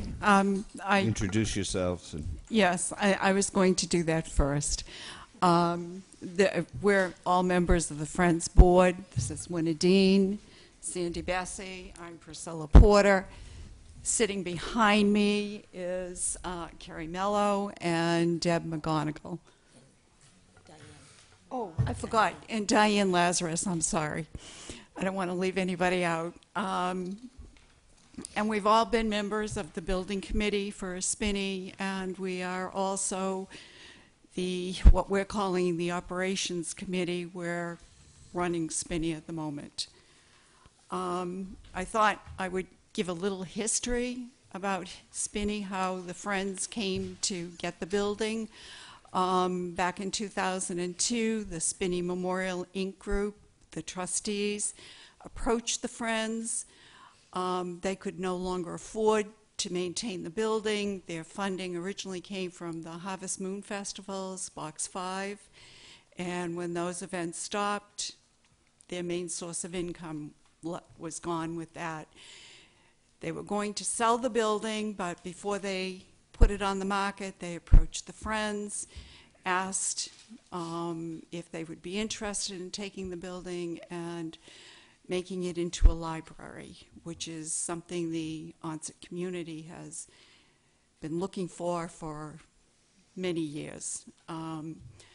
So in 2005, the building was turned over to the Friends, and they became the legal owners. And at that time, there was a contract drawn up between the Spinney Group, the trustees, the Friends, and the town. The Board of Selectmen all signed the agreement, which would then the building fundraising began to renovate and put an addition on, with the provisions that in the year 2012 it would be brought before town meeting to be accepted as a branch library, and that's where we're at right now.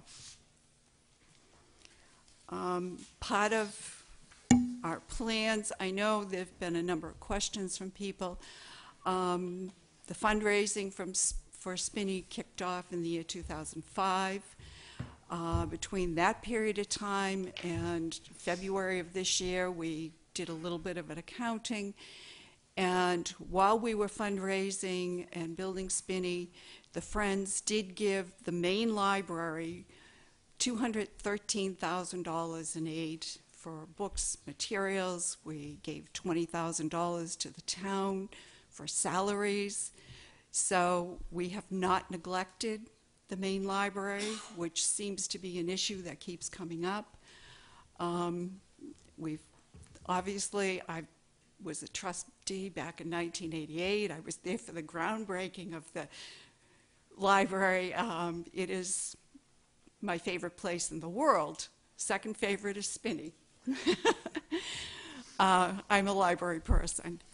Part of going to town meeting with this article, the Friends realized there are budget concerns, and we currently have the funds to cover the startup costs for the building, also cover the 2 years to run the building, the addition to the library budget. So that is part of our plan. We're asking the town to not only take a building that is completely furnished, but we are going to underwrite the startup costs and the first 2 years of operations. Any questions from the board? Mrs. Winslow? Thank you. I had the opportunity to tour the building. It's beautiful.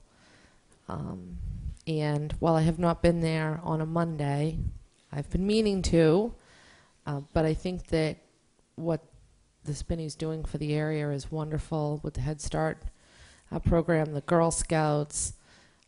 It's a great service to Onset. It's within walking distance for people who may not necessarily have the means by which to get across town to the main library branch. And you guys did a fabulous job with the renovations. It's so warm and welcoming.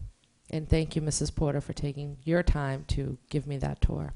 Oh, you're welcome. Hi there. I actually do have just a couple of questions. First, I do want to say that the timing of this is financially for the town, as we all know, is a burden. I think that it's great that you're trying to step up and foot the bill for the first 2 years. And I think that there's no one. I'm pretty familiar, as I'm sure you know, with your 990s and stuff like that. The last audit that you had, do you know roughly what your available cash, what your assets were? I mean, does the assets that you do have? See, we have what your plan is, but we don't have anything that says, these are our assets that we have. I'm the treasurer for the Friends. I can tell you we have the money in the checking account, or we have a Vanguard account that has the bulk of the funds. They're strictly earmarked. We are only using funds that were raised specifically for Spinney to underwrite Spinney. We're not mixing, but we do have the money. Okay. And I'm not saying that you don't. What I'm saying, though, is I think it would be helpful, particularly, you know, going into town meeting, if there was like a balance sheet or something with part of your packet, so that people could actually see that there is, that you, what, you know, that you do All have right, funds yeah. available. And my other question is, you know, I know that part of the agreement was that a deed restriction would be placed on Spinney. And I see the deed restriction between Spinney. It's been released. The and deed part restriction of your has been? packet has the quitclaim deed. Okay. The packets that, and it was released. So it was released prior to any construction. Okay, so there was a $20,000 contribution from the town, correct, to Spinney? The town of Wareham, we got CPC funds. Correct. Yes, and that was $100,000. So in total, it was 120,010 roughly. That was $100,990. We did receive some money from the Spinney Memorial Group, Okay. but given directly to the Friends was $100,990. Okay. Well, here's what my question really is what is the status of the restriction with CPC for the monies used from CPC? It was for the historical, well, there is a historical restriction on the deed. In fact, Kopelman and Page, who were the attorneys for the town at the time, did file it. And it's actually for only 35 years. It should have been 99, but somewhere along the line it just didn't happen. But there is a historical restriction, and I believe that is also in the packets that we provided, yes.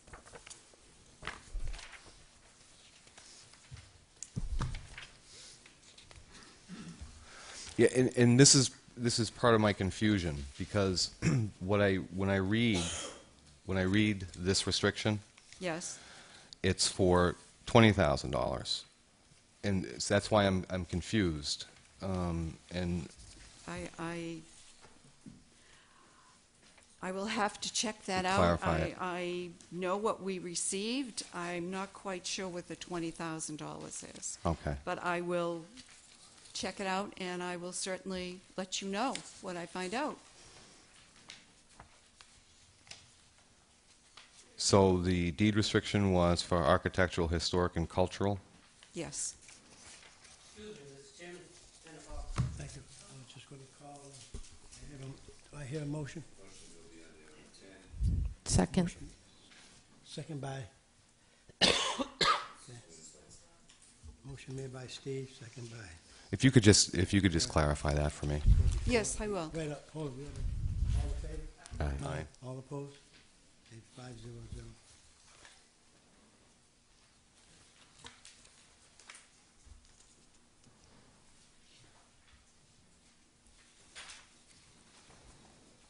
Continue.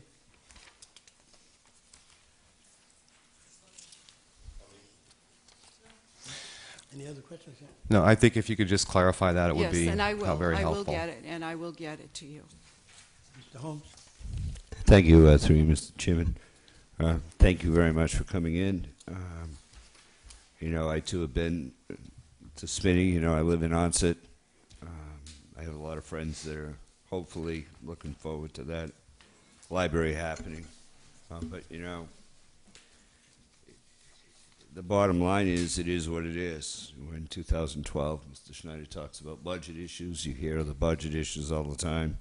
So I think that it's good to hear that there's some financing that's coming through the volunteers and the fundraising, the organization, right, to get that, to have that nice head start. So I have a job to do now, is to go out and convince the taxpayers that come to town meeting that this is a worthwhile venture, right?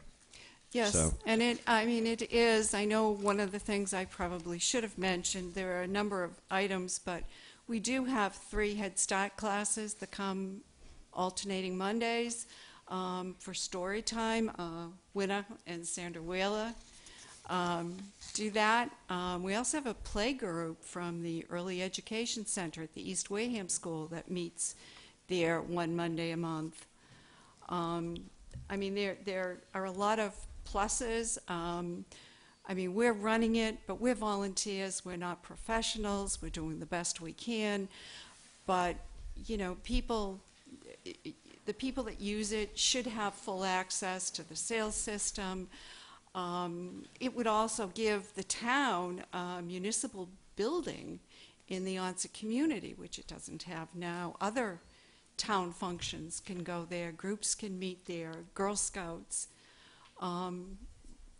They're all very much pluses, not only just for Onset, but I think it benefits the whole town. right. Yeah. Thank you. That's my comment. Mr. Baker? Thank you, Mr. Chair. I'm an Onset resident. I absolutely adore libraries. Spent my entire life. My mom couldn't find me on a hot summer day. She found me at the library. It's nice and cool in there, and I was surrounded by books, so it was perfect. I've got concerns in this financial climate, and I understand and I appreciate the fact that you guys have a business plan here for 12 hours a week. I have been to so many different committees with this doom and gloom financial climate that the town is facing right now. And I'm concerned about, and we all talk about in our different, these different committees that they kept, the townspeople really have kicked the can down the road. And where there's been discussions of overrides, there's been discussions of debt exclusions, and I don't know what's going to happen 2 years down the road. And, your financial timing is, it's not your fault. It is what it is. So I'm not sure how I feel about this. I do appreciate the fact that you've given us so much information to go over. And I did see one 19-hour library assistant, so this would be someone that holds some sort of degrees as a librarian, I'm assuming. That would be up to the library director. The town takes the building and it becomes a branch. Our library director Right. would be the one that would do the staffing. Right. And right now, are you currently open 12 hours a week? I think, yeah, it's around that. It might be 11 or 12, I'm not sure. I actually never counted them. We're open Mondays, 10 a.m. to 4, Tuesday evenings, 6 to 8, and Saturday afternoons, noon to 4. So this business plan, this financial management plan, is based on what your current expenses are? Is that correct? And kind of anticipated expenses? Anticipated, yes.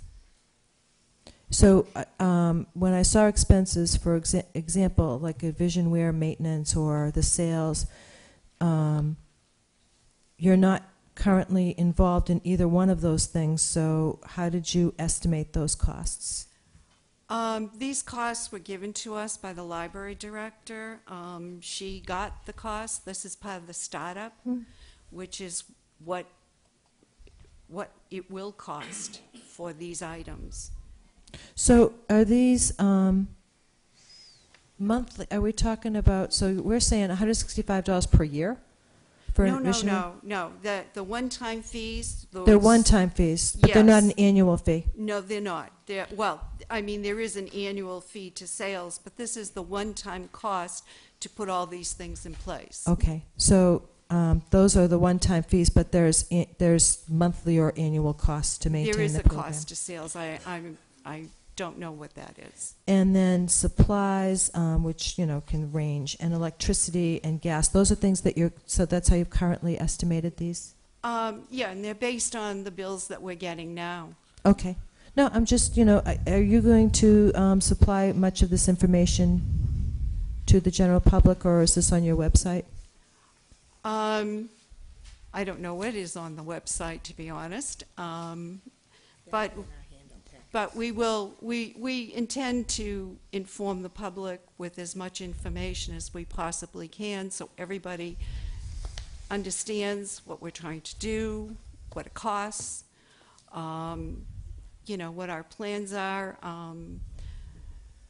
and the fact that, you know, we're hoping the town will agree that having full library services in Onset is a good thing. I understand, and I understand that the dedication that that you've done with this project. Now, I have a couple questions, and it kind of goes with kind of what Mr. Schneider, I think, was saying. Would this money go into like an escrow account?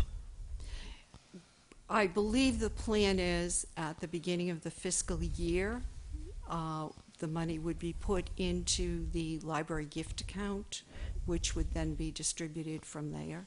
So if expenses increased in anything, say, I don't know, for whatever reason, there was a huge increase in expenses, that Friends would still cover that? We would do our best to make sure to make up the shortfall. And what would happen if 2 years down the road we just can't afford it? It's a town building at that point. That's the town's decision. Mm-hmm. I mean, I would certainly hope that wouldn't happen, but at that point, once the town accepts it, it's a town building. Mm-hmm. Historic town building. Yes, and there are restrictions. I mean, it can't, you know, it has to be used for historical purposes. Right. I was at the trustees meeting when they said, well, it can't be a video arcade, and I'm like, well, I hope not. No, but I mean, there are restrictions on what, under, you know, the restrictions on the deed, what can be done with the building. Mm-hmm. So, I mean, being an optimist, I would like to think that, you know, the community, the town as a whole would embrace a branch, a full-service branch, especially in difficult times. Usage of libraries when people don't have a lot of money is increased tenfold. I mean, I know I see Saturday afternoon, I see families come in and they're taking a dozen movies out because they don't have their premium stations anymore. I mean, people use libraries more because the materials are available and it doesn't cost them anything. And I understand. I absolutely understand. Libraries serve, they're a service, certainly, to the community. It's just hard to anticipate an additional expense. And it's also difficult, and I understand that you're saying that the Friends have donated, I think you said $200 and something thousand to the Wareham Free Library, but to have them, I'm listening to them come to capital planning with some frequency because they're concerned that their windows are going to fall out, or there's no gutters, and I've been there and I've seen the rot around the windows or the skylights failing. So, and I don't mean to mix apples and oranges. I don't. Yeah, I mean but I think that these kinds of things need to be addressed. Well, I'm not debating that issue. I agree that you need to take care of the building, but the building is not something the Friends are responsible for. The purpose of the Friends is to enhance the services, programming. I mean, our Friends group has gone way beyond the norm for Friends groups. When Dick Wheeler did the paddle-thon, he raised $63,000. That's unheard of for Friends groups.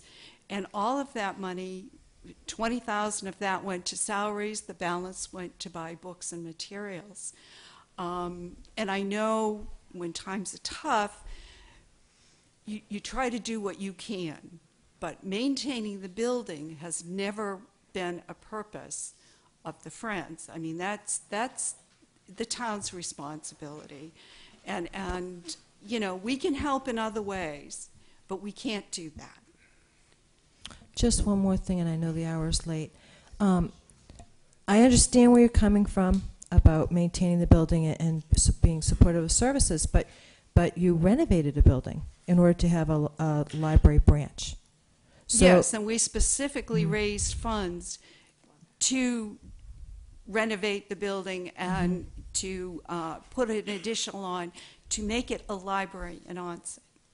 But the Friends can't have any kind of fundraising to help with the building here in Wareham?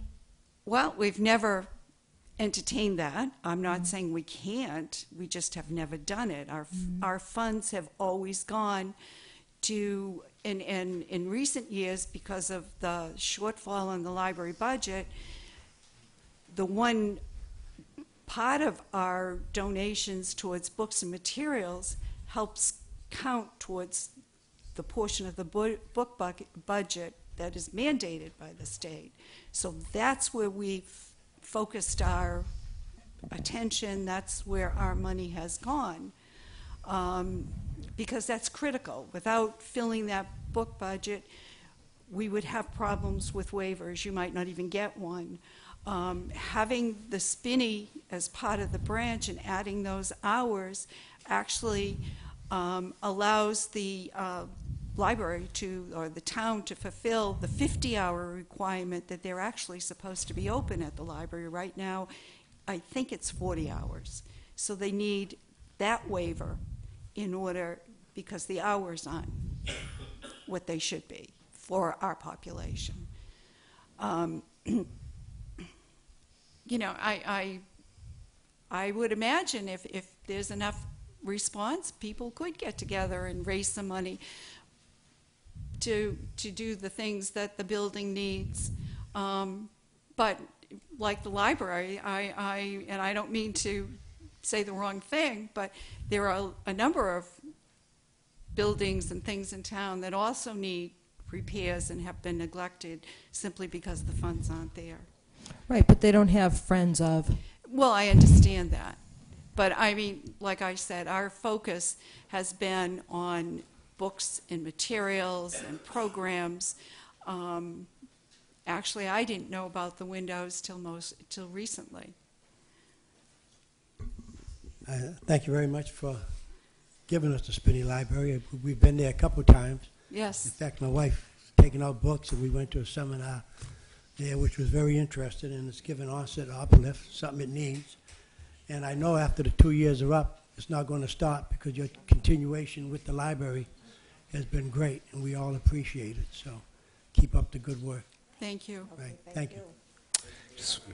Have the Girl Scouts started using it yet? Actually, they have, and there are two troops that are, I guess it's in the works, a Brownie troop and an older group of girls that are planning to meet there. Great. Thank you.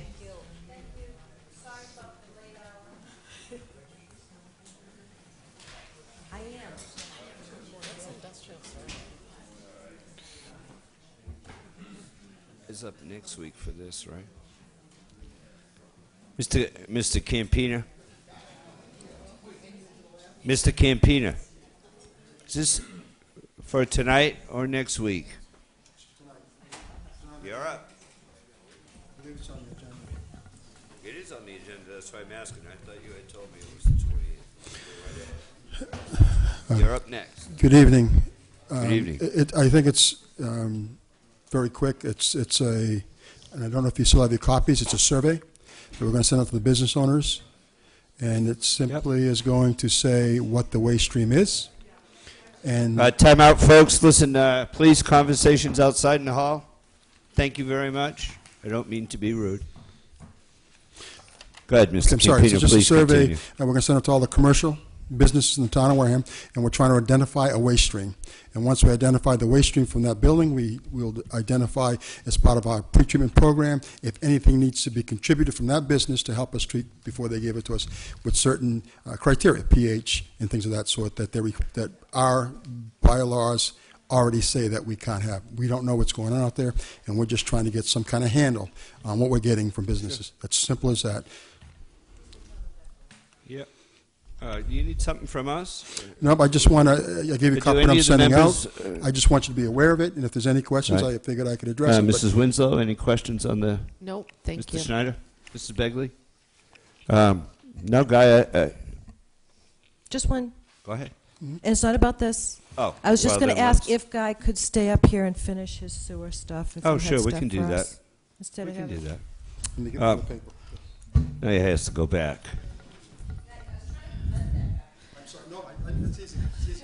I just didn't know we could do it, it's fine. All right, so next up, you have the approval of the fiscal year 2012 second half sewer user billing.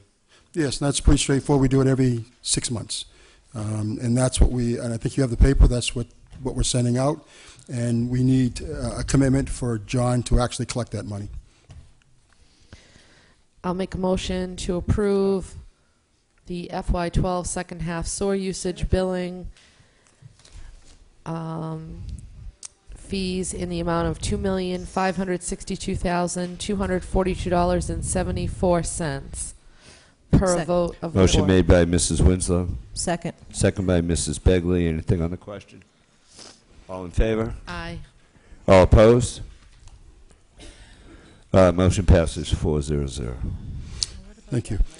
And finally, you have a letter from Mr. McKenzie.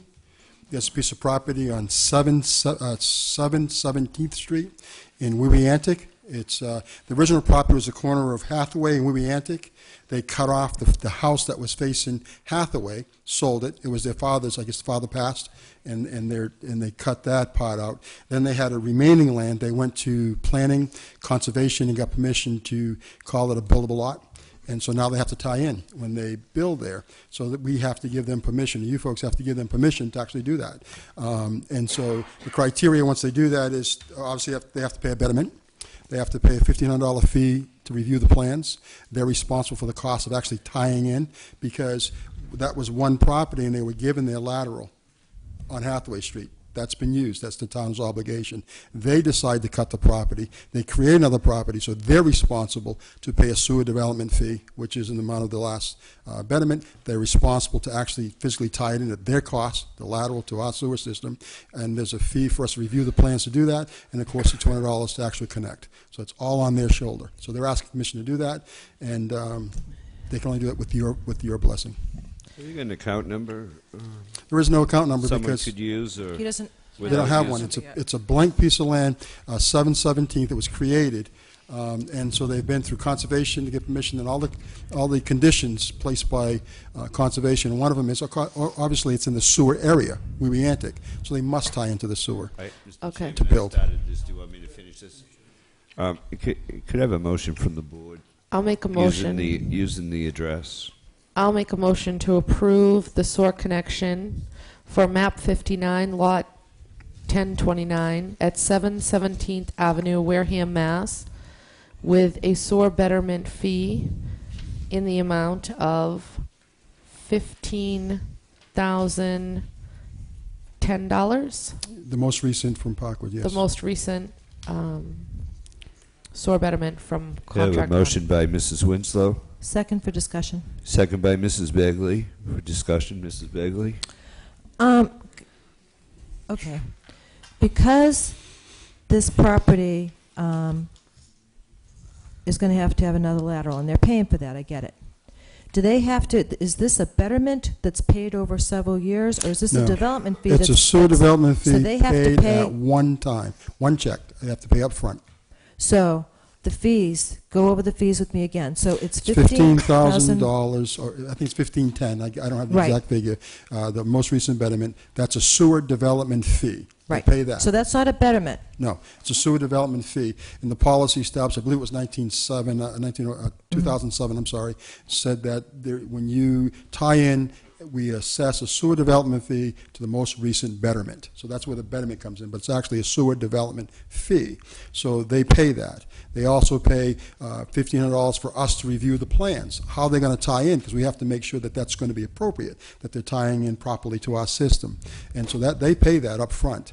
And then once that's all done, they take out a permit, they pay $200, they hire a licensed installer within the town of Wareham, and then they put it in. That's the process to get it done. One question. Yes. Well, hang on one second. So, Bagley, you want to finish? just want to finish, Mr. Schneider, 1 second.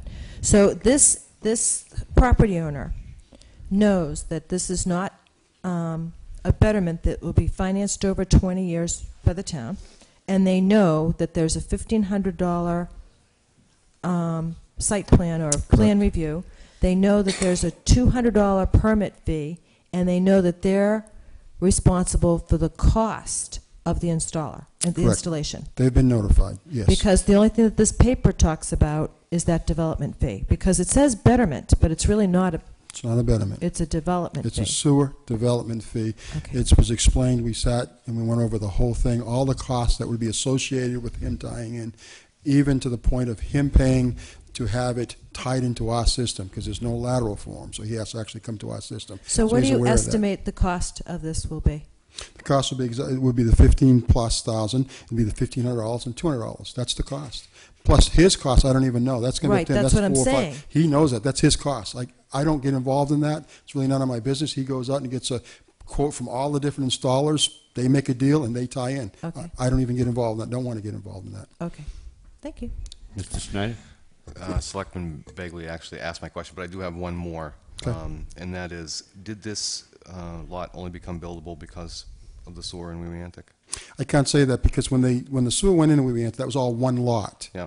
And so there was no need to make it. It was already a house on it. Once the passing of the father, the family decided to split the lot, and so now they actually produced a buildable lot. Okay. So because sewer's there, would that have been a difference? Yes, it's wetland and there's close to the river, so I'm sure that it was something to do with it. Okay. Yes. Thank you, Mr. Caputo. Okay, any other questions? On the motion made and seconded, all in favor? Aye. Opposed? Passes 5-0-0. Thank you. Thank you very much. Mr. Is that it? Campina, if I might, Mr. Chairman. Yep. I want to. I was thinking about you this morning. That's a scary thought. I know. Well, I don't know. What this is but I going just wanted to be clear with you because I know sometimes we can do this, right? Right. Next Tuesday night, do not bring the entire policy book to the meeting. Hey, I know. hey, See, hey, I knew it. I already have it. I knew it. What we said was to bring like the top 5. Well, it's only a workshop. I understand. The top 5 that have been in conflict over the last several months, so we can sit. But I'm still going to bring the big book. You know We'll what just I'm go saying. over the top 5. You can bring the big. You can bring your big book, but we're not doing the whole book I in understand. one night. Okay. I'm going to be very specific. Maybe I we'll understand. Take 5 a night when we meet like this or something. I understand. You know the ones that you need that have been the most. The controversy in the last 5 months. Chairman, I just had to make that comment to him because I knew what he was thinking. And this is your meeting, so bring whatever, and we'll get it done. Thank you. Thank you very much. Was there anything else, Bill, or we left off at? So we're at any other sewer business at this point? No, the ABCC, the vote on population. We are finishing it. Any other sewer business, right? While he's still sitting there, I didn't ask if anybody had anything. No. None? No, You're just outta a here. question on Westfield, but we can talk about that 28th. And you will have the final numbers. You heard the discussion tonight, right? We'll have that commitment by next Tuesday. And you already have it. I emailed it to you while I was sitting listening, so you already have it. Okay. Even better. Mr. Chairman, we're back to the AB. I only had one question before I make this motion because it says that we did research and all this. Where did the $44,000 come from? And do we know how we came to that number? Mr. Chair, Yes, Mr. Winslow? I believe I can answer Mr. Holmes's Thank you. question. Every year, the town conducts a census, and we also have the most recent census data available from the 2010 census. And the 44,000 is our anticipated summer residency. Okay. And yes, the clerk's office does diligently do this research. Those girls work ladies work very hard to collect all those surveys, censuses back. I'm comfortable now that I at least asked a question. Yes, it is actually, because I think I asked it last year, it is actually researched. All right. Then I'd make a motion that we send this letter to the ABCC, that acting under the authority of Mass General Law 138, Section 17, is amended. The undersigned local licensing authority at a meeting held on February 21st, 2012, estimated that the temporary increased resident population in the town of Wareham as of July 10th, 2012, would be 44,000. This estimate was made and voted upon by the undersigned at a meeting called for the purpose, after due notice to each member of a time, place, and purpose of said meeting, and after investigation and ascertainment by us of all the facts, and after cooperative discussion and deliberation. The estimate is true to the best of our knowledge. The local licensing authority makes the above statements under the penalties of perjury. Second. Motion made by Steve, second by Kara. Question? Hearing none, all in favor? Aye. Aye. Aye. All opposed? 500. So subject to the date change, this will be available for signature after this evening. Actually, Mr. Schneider and I actually signed it a couple of weeks ago. Did you see that in your packet? I don't know what we were thinking that night, Mike. Okay, I'm sorry. Any other town business? I think, go ahead. Mr. Chair, you skipped over Board of Sewer Commissioners.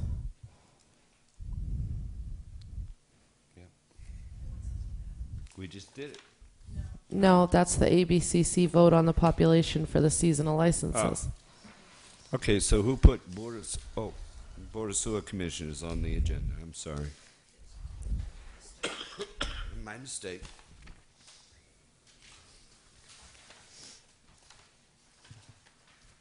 Okay, this was Article 48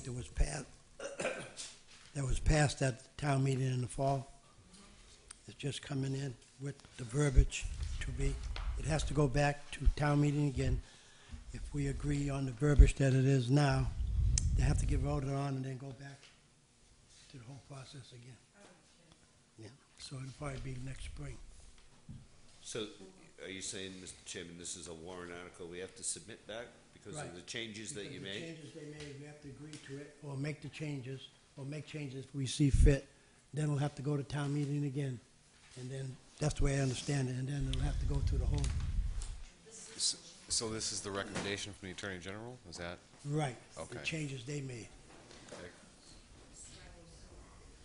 This is the changes, am I correct? Very top of the page. Is that what it is? I thought there was another change somewhere On else. Section 1, there's a couple changes, but Section 1 goes over the changes. What I have to do is put it to the old one. I know there was Right. about. It's amended by striking out Section 3.7. Right. And notwithstanding any general or special law, to the contrary, inserting in place thereof the following section. So does this have to go back to town meeting? Once we look at it, if there isn't any other changes, then it goes as printed, and then it'll have to go back to be voted on.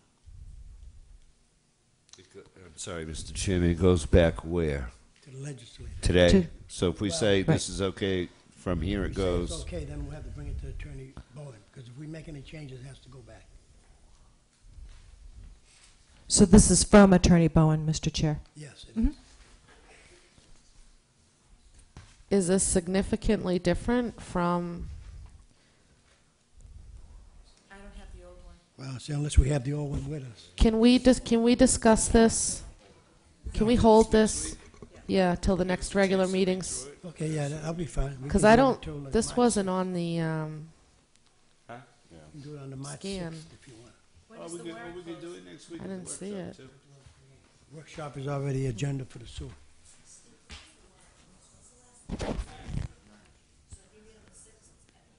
Yeah, we can talk about this next week. Wait, that's right, sewer because it business. is sewer Yeah, business. we can do it. I'd like to have some time to read more closely through that. I didn't realize, I thought, I didn't connect the two documents together myself. Mr. All right. Any other town business? Mr. Chair, there were two appointments that were placed in our packet. Assuming this was unforeseen within the 48-hour notice requirement, to reappoint registrars. So I would like to make a motion to reappoint Dorothy Taylor of Wareham, Mass. To a registrar for the town of Wareham to expire no later than March 31st, 2014. Second. Motion made by Kara, second by Steve. Question? Hearing none, all in favor? Aye. Aye. All opposed? 500. And I would also like to, and we do have letters from Mrs. Silva recommending these reappointments, just so the public knows. I'd also like to make a motion to reappoint Francis F. Carmichael of West Wareham to a registrar for the town of Wareham to expire no later than March 31st, 2015. Second. Second by Mike. Oh, I'm sorry. Motion Second. made by Kara, second by Mike. Oh, Mike. Question? Hearing none, all in favor? Aye. Aye. Aye. All opposed? 500.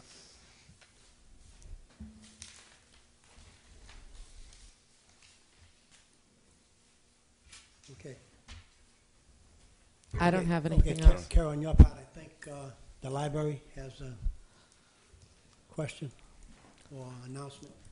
Yeah, I know I was going to make the announcement for him during liaison reports, but if he wants to do it. Okay, that's what I thought we would. Well, No, did we're- anybody we're else there. have any other town? Any other town business? Oh. Yeah, one moment, please. So you gave Mrs. Winslow and Mr. Schneider the opportunity. Yeah. I just have a couple things that are pretty important here that we can't drift down the road on much longer.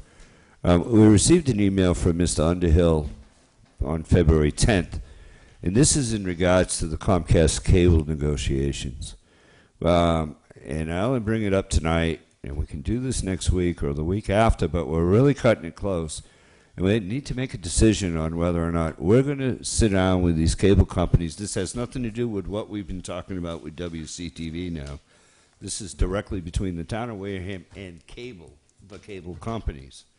And either the five of us are going to sit down and negotiate these agreements, or we're going to appoint a committee. And we need to get this done because Comcast, and you have to do it 3 years prior to the expiration, and the town needs to start negotiations to renew Comcast, and that date's April 1st. And we're sitting here at February, whatever today is, 21, 22. You get my point. Next week we have a workshop, so our next meeting isn't until March 6th. Not much time. So that's why I bring it up, Mr. Chairman, on their other business, that I think the board needs to make a decision here. I think to form a committee would be ideal. for right Well, now. then I would want to have a motion tonight to do that. Then I'll make a motion that we form a cable advisory committee consisting of, at a minimum, Mr. Underhill, who is our IT systems manager, one member of the Board of Selectmen, and keep it an odd number, three at large, 3 members at large, to form this committee and negotiate their contract. Second. For discussion?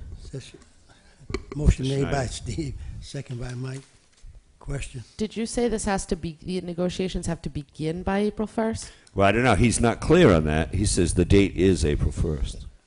Okay, well, can we get 3 at-large members appointed We by just- then? Well, through you, Mr. Chairman, if Mrs. Winslow's asking me, that's one of the reasons why this is, I actually took a motion. It's not quite on the agenda, but it's urgent matter, so that once this board votes, I can make the announcement right now on the scheduling of applications tonight.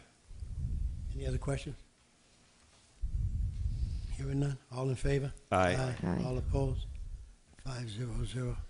Mr. Chairman, in light of that decision by the board, I'd like to make an announcement that the Board of Selectmen, and if there are news organizations here, this is actually a matter of urgency. that the Board of Selectmen is requesting and seeking 3 members of the public to participate on the Wareham Cable Advisory Committee. And this committee will be involved with negotiations and making recommendations back to the Board of Selectmen between the town of Wareham and cable companies. So we would hope that people that step forward to volunteer for this have some kind of a background with cable, or and not just a TV viewer, but someone who has knowledge of the cable industry or anything like that. So, contract management, any of those types of skills. And hopefully, if we can get as many applicants as we can by March 6th, the board will entertain interviews on March the 6th if we have any candidates in the office. And Mr. Underhill, don't schedule any vacation time in the month of March. Thank you very much. Any other town business? Hearing none? Oh, yes. One other piece that's also very important for the Board of Selectmen. I only bring this up again because it dawned on me this morning. I sent a note to Mr. Cruz, who's the chairman, and I sent another note, the same note to Mr. Andrews, that, as February is coming to a close, as a board, we need to make sure that we appoint town council during the month of March, as per the charter. So, last year we did a posting, we had interviews, which was executive session. I believe there were executive session meetings. No, they were not. They might have been in the open. We did the interviews. I don't remember now. But the board needs to kind of make a decision because today's the 21st, and if you're going to post something, you need a couple of weeks to do that, to get responses and have the interviews, and we need to make this appointment before the end of March. So we don't have much time. What's the date you want to set to have the posting? March. I'm looking at the calendar. Our last meeting in March is on the 27th, so you got about, 4 weeks? Anybody want to make a motion? It's not on the agenda. No, it's not on the agenda, but it's urgent action that's required if we don't get moving on this. Well, it's any other town business, and we already voted on I'm not asking to appoint town WCTV. council, just the process. We need to, if we don't do something today, it's not going to get done. Well, Mr. Chair, the charter does have a requirement in it that that we send the whatever it is you want to call it, the quote RFQ. or RFQ or whatever you want to call it, to local attorneys who are supposed to obviously be preferential. However, in this particular case, I would prefer, since we only had 3 applicants last time and they all came to us with a flat fee, I personally would like the board to have a wider audience, obviously maintaining the requirement in the charter, but I'd like to get this out to a broader audience throughout the Commonwealth, because in the end, we did pay a flat fee.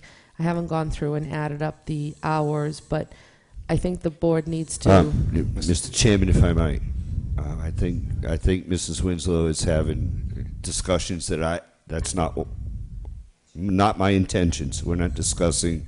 All I want to know from the board is, because we have a timeline, are we posting this thing? And if so, we need to give the direction to the town administrator to do that this evening. Any other discussion is not relevant and not part of this. Okay, I won't consider that a So I don't want motion. to talk about past what. Well, but you have to figure out how you're going to post it, is what I'm trying to say. You can't. Posting the position of town council in the town of Wareham at this point. Okay, motion made by Steve. Steve, is there a second? I haven't posted. How is it being posted? Well, what was it posted last year? But that's what I'm saying. Mr. Chairman. We can't have this discussion. No, frankly, I'm uncomfortable discussing it, and I'm comfortable taking a Well, we can motion. bring it back on March the 6th. I would say March the 6th, put it on for an agenda item, and then we can discuss it. Right. And then you don't have time to post it. Well, we're going to Well- have to. Well, we'll have time. We'll post Okay, it. all right, that's fine. I just wanted to bring it up. And my last piece, which is probably the most important piece, is that between the five of us here, we have to have our appreciation dinner for the volunteers. I know we keep, I know. So this is an important agenda item. File a complaint against me if you want, but this is the most important. I did last year. I cooked, and if you'd like me to do that, I'd be more than happy to do that again. But we haven't picked a date. We haven't. So, you want me to coordinate it? I'll be happy to do that. Sound like Just a tell winner to me. me. All in favor? Aye. I'll take care of it. But Mrs. That was quick. Mrs. Ekstrom started that. Well, I don't know what, 3 years ago. I think it was. It's been a while. And we had a great time again last year, and we'll do it. Okay. Now, is that it, Mr. Holmes? I'm thinking so. Okay, liaison. Mr. Chair. Are you going to announce it, or do you want to? No, I'll do it. Mr. Chair, three quick things. The Board of Library Trustees has 2 openings. Did these just happen outside in the hall, or? Oh. What? It happened in the hall. I don't know. I didn't hear what you said. That's funny. No. Excuse me. Mike Flaherty, Chairman of the Wareham Library Board of Trustees. We have one member who is not going to fulfill he's not going to get reappointed in June. That's Jack Houghton. His term ends, and he's not going to re-up. And he wanted me to make this announcement as early as possible to get more people interested so we avoid what we had last time. It's not pertinent. He's going to stay through June? Yes. Yes, he's still on, and he'll be there until June. And as you know, I'm running for school committee, and if I'm elected, I'm gonna probably finish April. So I probably won't be. If I get elected, I won't be re-upping in June myself, and my term is up in June. Okay, so that's it. That's it. So there's definitely one opening, and there might be 2. Thank you. Mr. Chair, quickly, the Capital Planning Committee has been meeting sometimes weekly, at least every other week, as they go through the process of developing the capital plan. I encourage the public to attend the meetings. This is your infrastructure. We talk about the windows in the library. This is what the Capital Planning Committee is here to do. They've inventoried everything.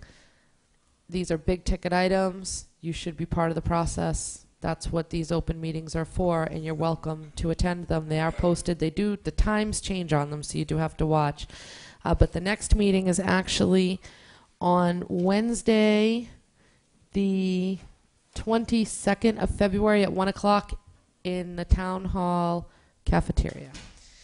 And finally, it came to my attention, and I don't know why it didn't dawn on me sooner, but the last Board of Health liaison to the Recycling Committee was Mr. Campina. And there are some issues going on where these 2 committees really do need to be more involved, especially with the, we have an ordinance about recycling for haulers and some other stuff, which I'm not going to take up everybody's time and go through it, but it would be nice if we could ask the Board of Health to kindly appoint a new liaison that would attend. They only meet once a month, and their meetings are literally like 45 minutes long. I've also recommended to the Recycling Committee that they themselves appoint a liaison to attend the Board of Health meetings to establish that line of communication again, and that's it.